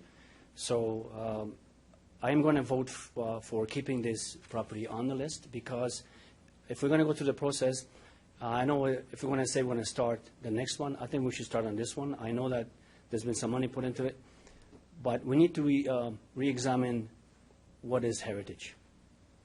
Everyone seems to talk about heritage, but what is heritage? And we need to have I will follow on the advice that when the motion comes in is to go a little deeper.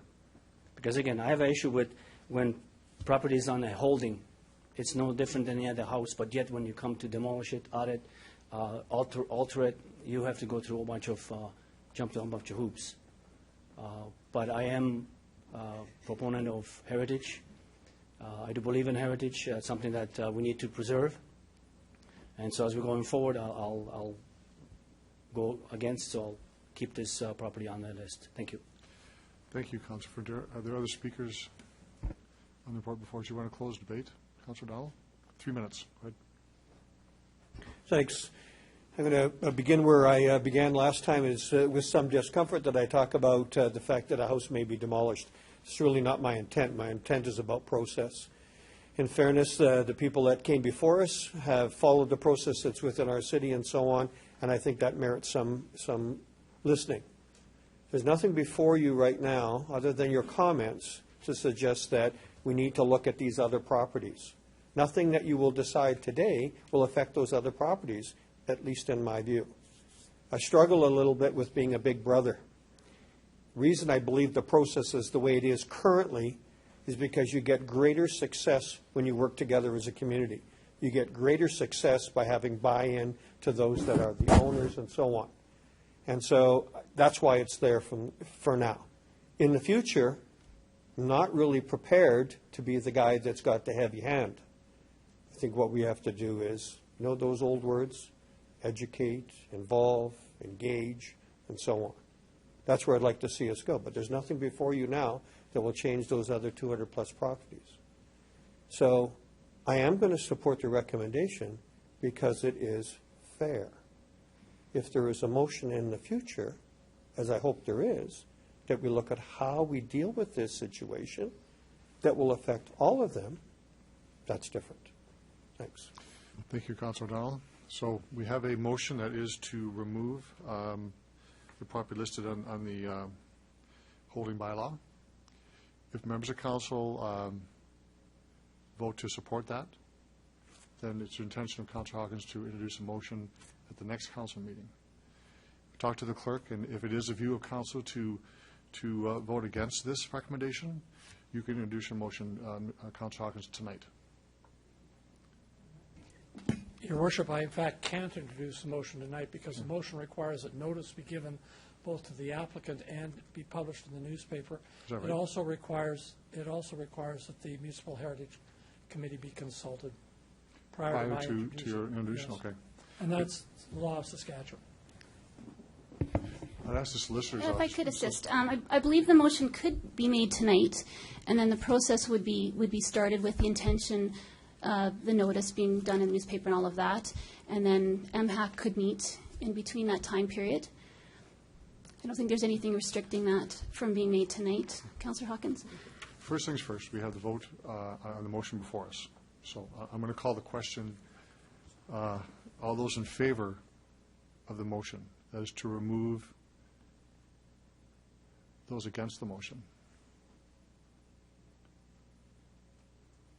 do this again. Those in favor of the motion? 1, 2, 3, 4, 4. Those against? It's tied. 5. The answer is motion is defeated. So, Councillor Hawkins, you're free to introduce your motion if you like. I rise on a procedural point. I quote from the Heritage Property, the Saskatchewan Heritage Property Law, 11.2, prior to passing a bylaw to designate a municipal heritage property or a municipal heritage conservation district, the council shall consult with its municipal heritage advisory committee, if one has been established, serve the registrar and all property owners, including the proposed bylaw, with a notice of intention. C, publish a notice of intention in at least one newspaper in the general circulation of the municipality, and it goes on. If I introduce the motion for debate tonight, we are not in a position to debate it because we haven't met these preconditions set out in 11.2 of the Saskatchewan Heritage Property Law. The only point I'd make, and I'll ask the clerk to comment, is that we're not looking at the bylaw tonight, only the report.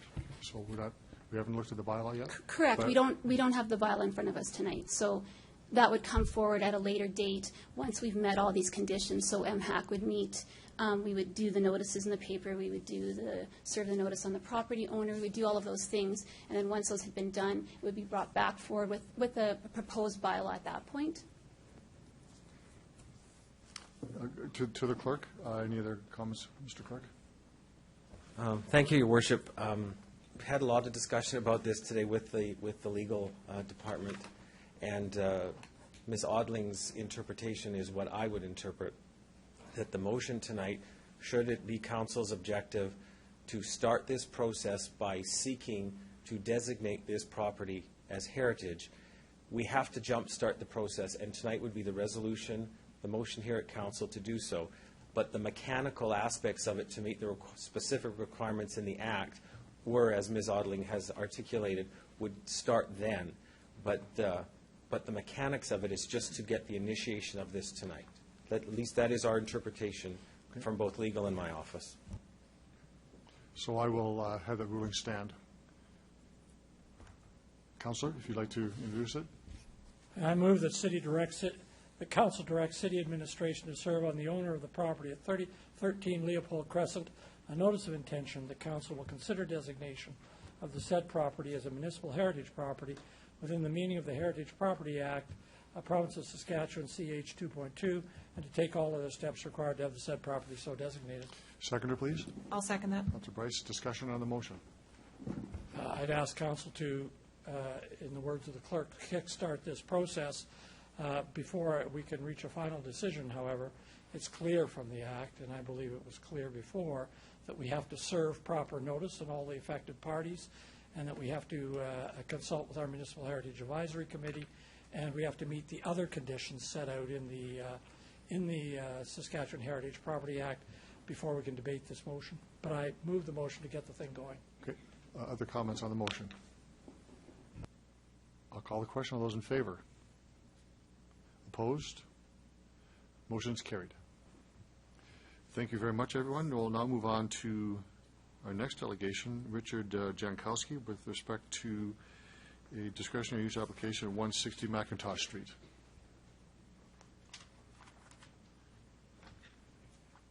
Mr. Jankowski, if you could identify yourself, who you represent. You have 5 minutes for your presentation, and there may be questions afterwards.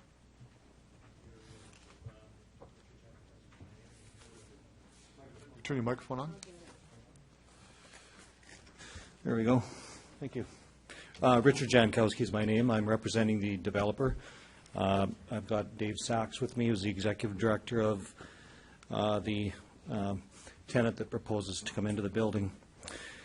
Pleased to present information and answer questions on behalf of the development group that owns 160 McIntosh Street, commonly known as the former Dale's House. My capacity today is, as I said, a representative of the development team. In May of 2015, we were made aware the property was being sold, and immediately worked with a client of ours, Catholic Family Services, to collaborate on a development solution for the property. This meant engaging on an open book basis to make sure the economics and operational details worked for them, specifically their board, management team, funding sources and regulatory authorities. It also had to work for the investors and the province as the vendor. We finalized the purchase in July and negotiated a long-term lease after that. Our group has invested $1.175 million into buying the property, and we will invest we'll invest just over $2 million in the project overall. That includes over $500,000 in improvements to the building and land. The main improvements include a new building envelope, additional parking area, increased natural light for the kids as part of the regulations, accessibility solutions, interior renovations including new paint, flooring, and ceiling finishes, electrical and mechanical improvements, kitchen cabinetry for the staff, and code compliance throughout the building. The excess parking, stalls allow for future growth and convenience of elderly folks, plus parents and children. The property will physically stand out in stark contrast to its past without really changing why it was built in the first place, which is to be a safe place of hope with a long-term future. We have kept engaged and in communication with our neighbors since taking possession of the property last summer. During routine visits to the site and ongoing feedback from all of our sub-trades, we haven't received a single negative comment or concern to the best of my knowledge. In fact, it's been quite the opposite. Meanwhile, we are on schedule with turning the building over to CFS on April 1st. The importance of having this application approved is singular, really. While it applies to humanitarian services only and not daycare, the two services really overlap. So it is my hope is to offer comments of both entities. Daycare is a very much needed service in the City of Regina and this community, notwithstanding a very much needed revenue source for Catholic Family Services in order to move away from a volatile and ongoing reliance on social program funding. So the solution for their future and the beneficial solution of providing both humanitarian and daycare services in this community lies singularly in the approval of this discretionary use application. Therefore, respectfully request your approval today and welcome any questions or concerns that you may have. Thank you, Your Worship. Thank you very much for your presentation. Other questions? Councillor O'Donnell. Thanks very much. Evening, gentlemen. Thanks for being here. You've done a lot of work in and around the building, but let's start with where it actually exists. Could you give me a descriptor as to how close you are to the next residential home, for example? Yes, through your worship, the property is on a bit of an island, I guess we called the development Isla Ventures, which is Spanish for island.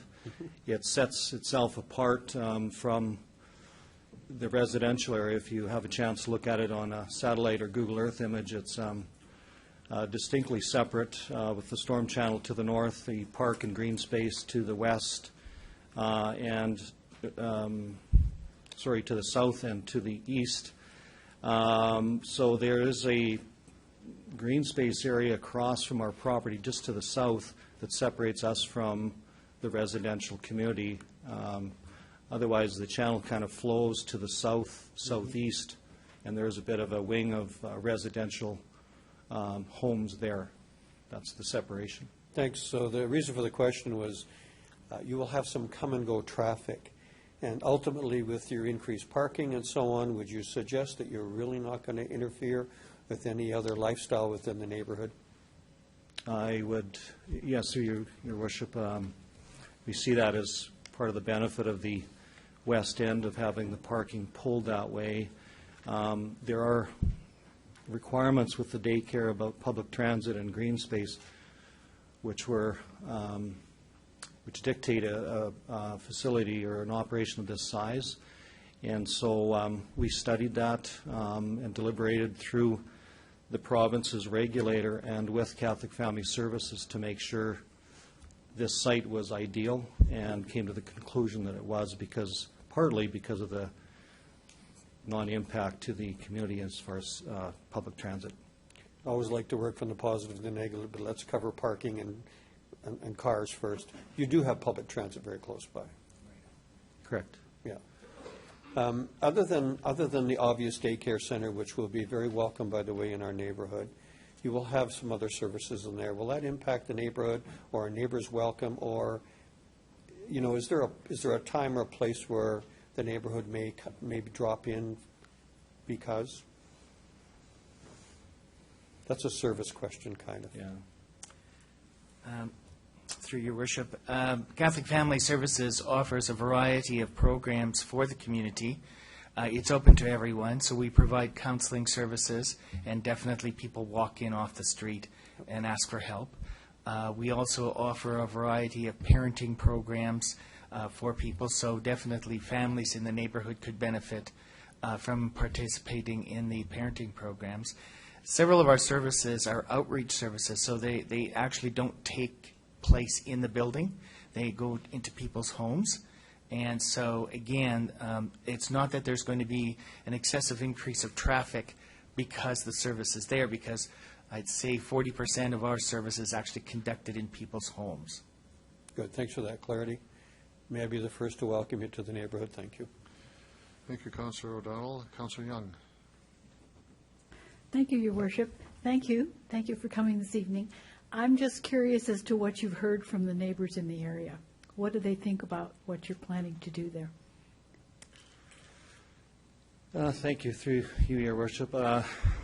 Most of the initial feedback was questions. There was lots of rumors during the process of disposition by the province. And in fact, I did get a call from the province. We had to submit and clarify what we were going to do with it. So the neighborhood was wondering what's going on and what are you going to do with the building. And so there were usage questions and construction questions, if I could say it that way. And then from there, once Mr. Sachs's organization put a sign up indicating the daycare use, it was more about when can we get in and who do we talk to. So it morphed into 2 or 3 different types of questions. Well, it's really an excellent project, so thank you. Thank you. Thank you, Councillor Young. Councillor Burnett. Thank you, gentlemen. Just a clarification, you've kind of got the 2 different services, the humanitarian and the daycare. Sometimes there's a delay in getting the subsidized daycare seats from the province. Can the humanitarian go alone on its own? Could it be a standalone if there is a delay with the other side, or do you need them both operational to make it financially viable? Through your worship, the Catholic Family Services has existed on its own for 78 years, so there's no problem in it continuing on its own. This daycare facility, it receives no subsidy money from the government because the government has not put within its budget in last year any subsidies for starting new daycares. But the board was very convinced that not only is the need there in the community, but that this kind of approach of working with families is a way in which we can further carry out our mission and provide value to the community. So we took it upon ourselves to begin it with the hope that we can expand it. And so our goal is to try and open with 30 children, and we hope to grow it to maybe 54 children. And we're waiting and seeing if there will be some subsidies for expanding the service by the government. No, I'd just like to congratulate, because that was a very contentious piece of property when it was a young offender facility. So it's nice to see a project coming forward like this that's supported in the community. So thank you. Thank you, Councillor Burnett. Councillor Fundura. Thank you, Worship. Gentlemen, good evening. First question, your vision with this, when you saw this property. Just give me a little bit of your thoughts and your vision. I'll go first. Thank you, through you, Your Worship. There was a bit of, I'll speak from the developer standpoint because like all things that are in a dilapidated state, the challenge is to see it not as it is, but as it could be. And so there was that view. We had to work fairly quickly because of the provincial regulations to put together pro forma and make the economics work and try to close that gap on what it was and what it can be. So the rest of it is just looking at the structure. It's an outstanding physical structure on an outstanding parcel of land in a unique location, or relatively unique, I would suggest, in the city. So the next part of that was working with David's team. Yes, through your worship, Catholic Family Services had identified about 2 years ago that it needed to look at different ways of being relevant to our constituents, to the city of Regina. And one of the areas that we thought was in much need was the expansion of daycare services. With that vision in mind, we had developed a working relationship with Avis & Young to find a property. Because the regulations are very specific about the size of the facilities, play spaces, light, and grass spaces, you can't just put a daycare anywhere. And so we spent a number of months looking at various properties, but they did not meet sufficiently the regulations that were required. When we saw this property, it was just amazing. It was perfect. You want to be near a park. We're actually situated in a park. We need some designated grass space. Well, we have, I'm sure, at least almost an acre of grass space. It's an ideal facility, and we were very excited about it and hope we can make this truly a benefit to the whole community and to Catholic Family Services. Your Worship, just a quick comment. Congratulations on your vision. It's brilliant. On the Catholic Family Services to look to the future. It's very good. And then finding a developer that has the same vision, that's outstanding. Your Worship, thank you. Thank you, Councillor Fandera. Other speakers, other questions to the delegation? You can return to the gallery. Thank you very much, and we'll look at the report. Councillor O'Donnell. Thanks very much. This is a discretionary use application, a humanitarian services facility at 160 McIntosh Street. May I have a second? Please. Councillor Hawkins. Thank you. So as my life unfolds before you on the floor of council, yes, I used to work at Dale's house. It was an a wonderful, wonderful place, and I mean this sincerely, with great kids in there, and lived in the neighborhood very successfully for decades. When they removed the children from the facility, there was a change that was going to come to the facility that was not welcomed by the neighborhood. As this has evolved, and I want you to understand this, the building is spectacular. The setting is wonderful. I can just see some little children off for a walk, going to the west, down a path, a City of Regina pathway system that leads to a park that is wonderful and protected. And by the way, there's a school half a block away. And the neighborhood hasn't called, not once, because they understand what's going in. Childcare in our area is greatly welcome.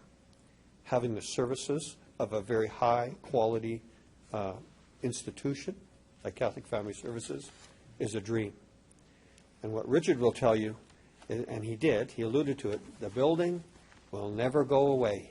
It was built in a different era, at a different time, for a different reason, and will be there forever. And what they've done is invested significant dollars. One of the things they did really well was move all the trees out of there to open it up. Really and truly, it went from kind of a dark place to a very light place. And I think the word was hope. This is really good. Please support it. Thank you, Councillor O'Donnell. Other speakers on the report? Thank you, through Mr. Mayor. I just rise in support of this. I think Catholic Family Services has a long record of doing great work in our city, and I think this will be well received and a success. Thanks. Other speakers? I completely agree. This is a great project. Call the question on the report. All those in favor? Opposed? Carried. We'll now move on to Finance and Administration. Councillor Hawkins on the service agreement fees exemption for the ballpark. Thank you very much. Just one sec. We have the bylaw. I'm sorry. We have to. We're going to have to withdraw the bylaw. So we need to vote on this. Do we need a motion for that? Motion to withdraw bylaw 11. I would make the motion that we withdraw bylaw number 2016-11. Seconder, please. I'll second that. All those in favor? Opposed? Carried. Now you have the floor, Councillor Hawkins. Thank you very much, Your Worship. The motion is that the council on the You should put your microphone on, if you don't mind. Thank you. The motion that I bring on the recommendation of Finance and Administration Committee, recommendation that the subdivision application submitted to create the land parcel intended for the development of a new baseball park in southeast Regina be exempt from service agreement fees, and that this report will be forwarded to the City Council meeting on today's date. This involves the city-owned baseball park that had to be moved on account of the fact that the bypass was going in over top of the baseball park. The issue here is whether or not the city should have to pay itself service agreement fees for the relocation of the park. The fees would amount normally to $6.3 million. Here, what's being recommended is that those fees be waived because the function of the new park and the function of the old park are exactly the same. In other words, that no further infrastructure considerations need be undertaken. So on that basis, the Finance Committee, Administration Committee recommends that the service agreement fees be waived. Thank you, Councillor Hawkins. We have speakers. Councillor Burnett. Thank you, Your Honor. I'm just wondering if administration would mind sharing their view and vision of what this asset is going to bring to the city, this new ballpark and facility and area. Mr. Onright. Through your worship, the ballpark is going to consist of 14 brand new ball diamonds. This ballpark will attract both national and potentially international events to the ballpark. It is one of a kind in Western Canada. It provides recreation to a variety of groups. So not only to baseball, it also provides recreation for senior men's, youth, and slow pitch. So it is somewhat of a multi-purpose ball facility. Carry on. Okay. No. And in your view, this is an asset that we probably would not have developed on our own if the circumstances with the bypass and kind of the moving of Pacer Park would have never happened? Mr. Onright? Through your worship, that is correct. It would be years down the road before that would be done. Good. Thank you. Thank you, Councillor Burnett. Other speakers? Councillor Fraser? Hey, thank you, Mr. Mayor. I rise to speak against this motion. I realize this is an internal transfer. Ultimately, this would be the city paying the city. But we went through a long and difficult public debate about increasing service agreement fees to reflect growth paying for growth. And I think this and future councils will be challenged as new greenfield development or sprawl happens with private developers coming forward with excuses about why they shouldn't pay the whole fee. And in my mind, we should be consistent in charging that fee, whether it's public developer or private developer. Ultimately, the ramifications for this long term are that it puts us in a position to maybe have to trim this cost for private development. And in my mind, we should be consistent across the board. We also, over the past couple of years, have had a long debate about the prospects of the city-owned land corporation. I think one of the arguments against that has been people feeling that the city might not treat that corporation on equal footing. And here we are without that corporation, and we're giving city development a break, when ultimately the fund that this money would be transferred into is a fund that's going to be in a deficit position for decades to come. So in my mind, it would make sense, first off, for the province to pay this fee, and in lieu of the province paying it, I think it would still make sense for the city to do an internal transfer to pay for what's ultimately a new greenfield development. Thanks. Thank you for that. Other speakers? Councillor Young? Thank you, Your Worship. Just a question. Would there ever be any time when a developer would be exempt from servicing agreement fees? Ms. Howlick? Through your worship, no, not unless it was lands that already paid the servicing agreement fees and they were doing something in the past. In this case, that would be the only. So if they had already paid fees, but they were moving it from one site to another, and it didn't require any other servicing?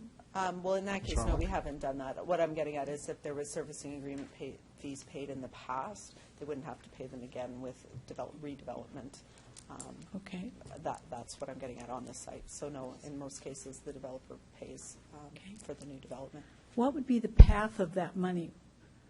How would the money, if we paid it, where would it go and where would it come from? Ms. Harlock? Well, I'd have to work with finance. It might come out of the general reserve fund, but it would go into the servicing agreement fees. Okay, so it would be transferred from the general fund into the servicing agreement fees? That's right. Okay, thank you. Other speakers? Councillor Young, if you could take the chair, please.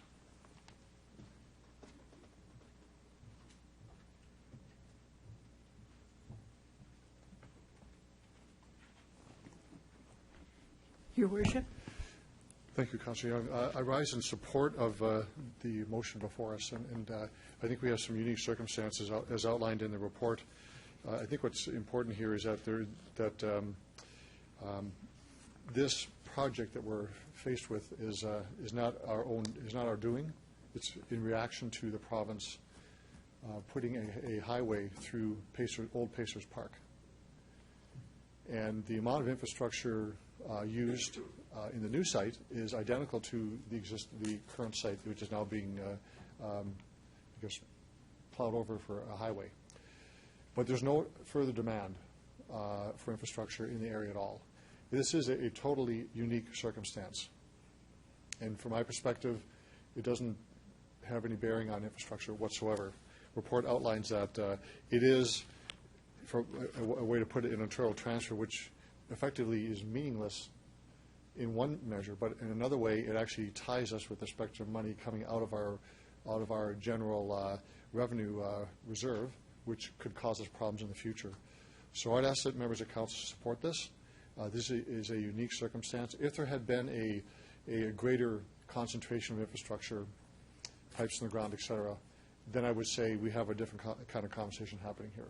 This is a replacement of existing infrastructure, which is very low in terms of its impact on infrastructure. So I ask members to support this so we can move forward and not have a burden on our internal transfer of monies away from our reserves. Thank you.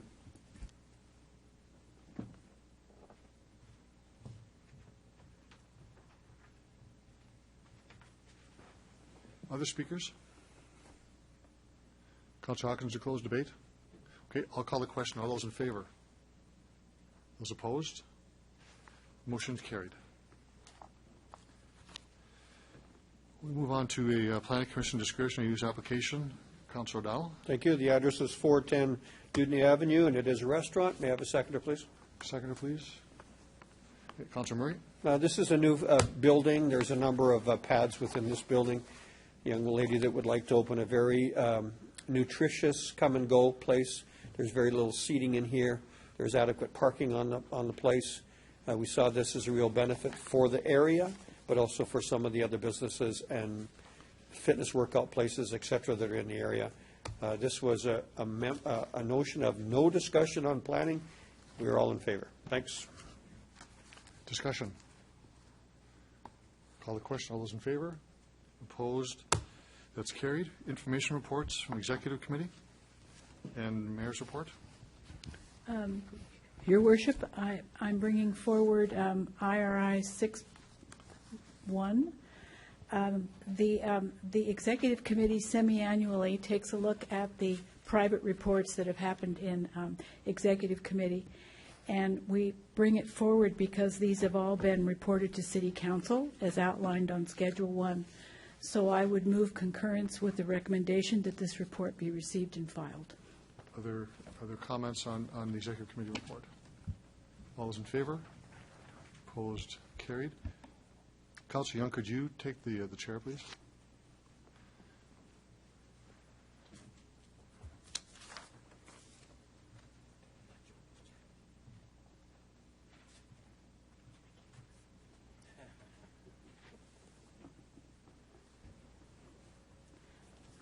Mayor Fischler.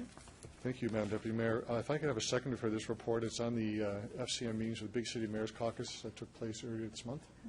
Councillor Findura. Thank you for allowing this to be a walk-on on today as well. I missed the deadline to get this on, so I appreciate your patience. The report is an outline of what took place in February 4th and 5th in Ottawa with the Big City Mayor's Caucus. sure you don't intend on reading the entire report, but I will say this was the most robust agenda with the most number of members of the FCM and Big City Mayor's Caucus meeting at once with the Prime Minister and several other ministers, Minister Sohi, the Minister of Infrastructure, Morneau, the Finance Minister, Minister McKenna for the Climate Change and Environment, and we had Minister McCallum for Immigration and Refugee to Citizenship, and Minister Goodale with respect to public safety and emergency preparedness. It was a great meeting, very solid meeting, and it does appear very much so that the federal government wants to engage municipalities directly as an order of government, not to bypass the provinces, but to develop a relationship with cities across the country, and that is a very good indeed. With respect to our agenda, we spoke directly, of course, of infrastructure, housing, and transit being the most important issues, but we did get into the Truth and Reconciliation Commission discussions, again, public safety, emergency preparedness. We talked about climate change as matters of quite a bit of importance. There isn't anything other new in this report. At the time it came out, we had just received word that the federal government was going to be transferring $300 million to Saskatchewan as part of the stimulus for the downturn in the economy relative to oil prices. And from there flows to Regina $30.5 million in our projects. And of course, we speak of the transit maintenance facility as being the most important issue on that agenda. That's costing us about $27 million.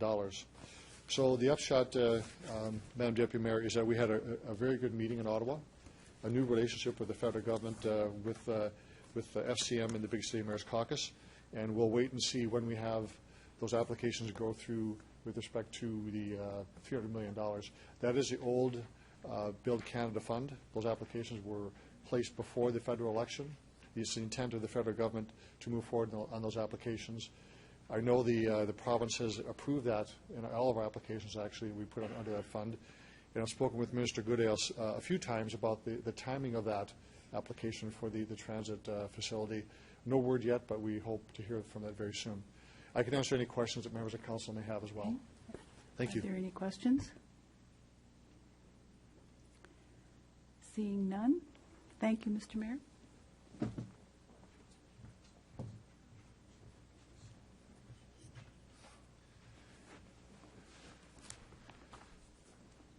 Motion was received and file. I'll call the question. All those in favor? Opposed? That's carried. I'll get my agenda here.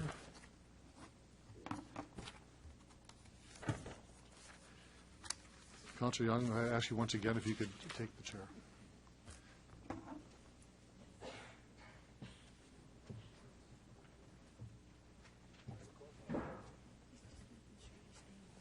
Yes, keeping me awake. Mr. Mayor. Thank you very much. It's my pleasure to introduce a motion to appoint the new city manager. Report before you, MR 16-1. If I could have a seconder for this, please. Councillor Murray. Councillor Murray, thank you very much. In accordance with sections 84.1, 87.1 of the Cities Act, Council has the authority to appoint a city manager, and that's Mr. Chris Holden. Will take effect of March 1st this year for a term of up to 5 years.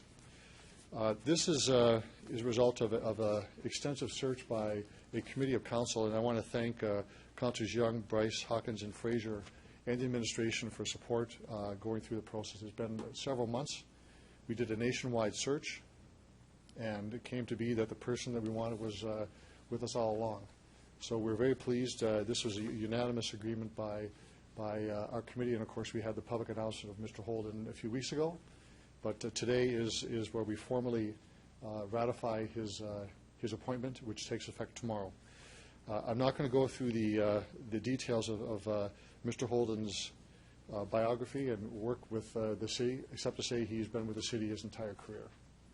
And I think this stands very well. It's a good narrative for our city, that those who work within the city have an opportunity to rise to the occasion, indeed rise to the very top of the administration. So I want to personally thank Mr. Holden for applying. Welcome to the team. You bring lots of skill with respect to public engagement, very important, and citizens looking forward to their work. The record of working with Mama Waitaton is one example, with Libel Field, the way we got around and moved forward on public engagement for groups to come together to build something that was much bigger than what we could do by ourselves or themselves is outstanding. So on behalf of City Council, I want to congratulate Mr. Holden for his appointment and give him a nice round of applause for his appointment today.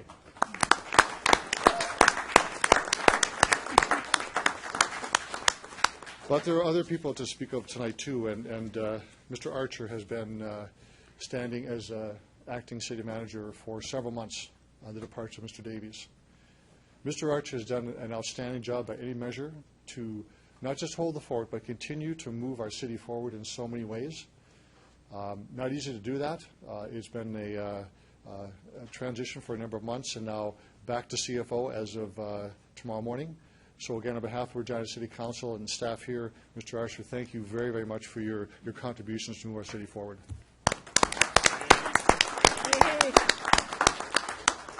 And finally, Mr. Ray, you have been acting CFO for a few months, and you have done, by all accounts, a great job. I want to thank you for your contributions. You stepped in for a short period of time to step in for Mr. Archer as he took the reins of the city. So on behalf of City Council, thank you for your contributions as well. You did a great job. With that, Madam Chair, I just want to say that we've had a changing of the guard, so to speak, in the leadership. We look forward to a strong moving forward on our agenda. And again, I want to thank the committee members again for the time they put in. You included, of course, work done to make sure we found the best person possible, and we've done that. So congratulations to everybody. Thank you. Thank you, Your Worship.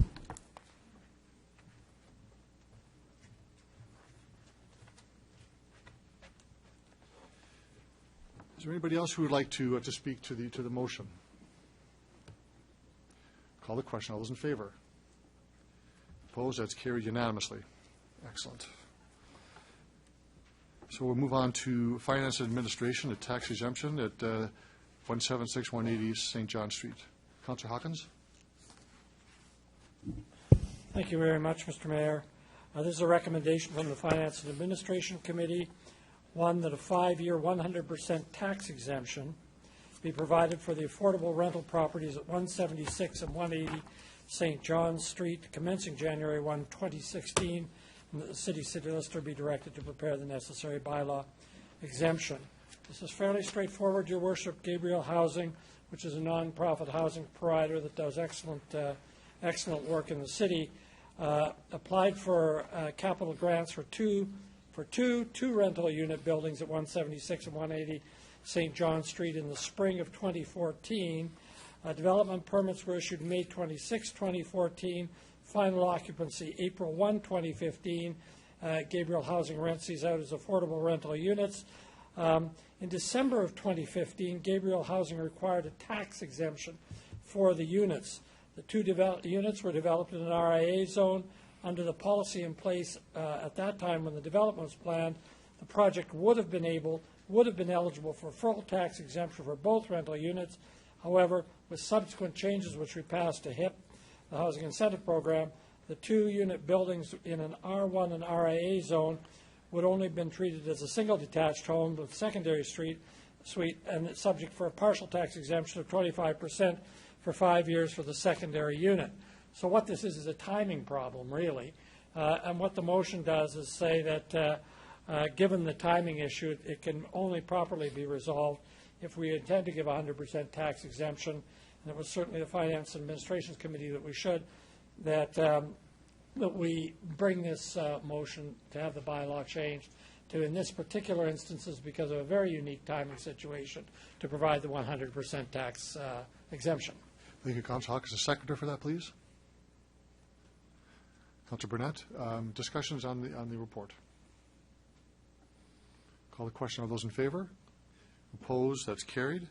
We have 3 bylaws. Councillor Young.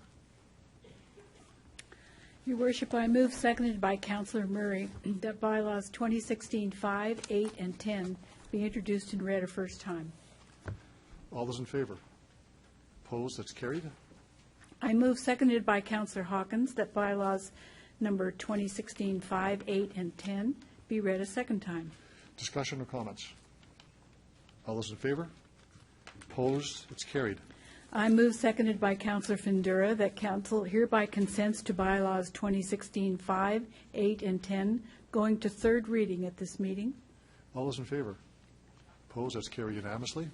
I move, seconded by Councillor O'Donnell, that bylaws 2016-5, 8, and 16 be read a third time. All those in favor? Opposed? That's carried.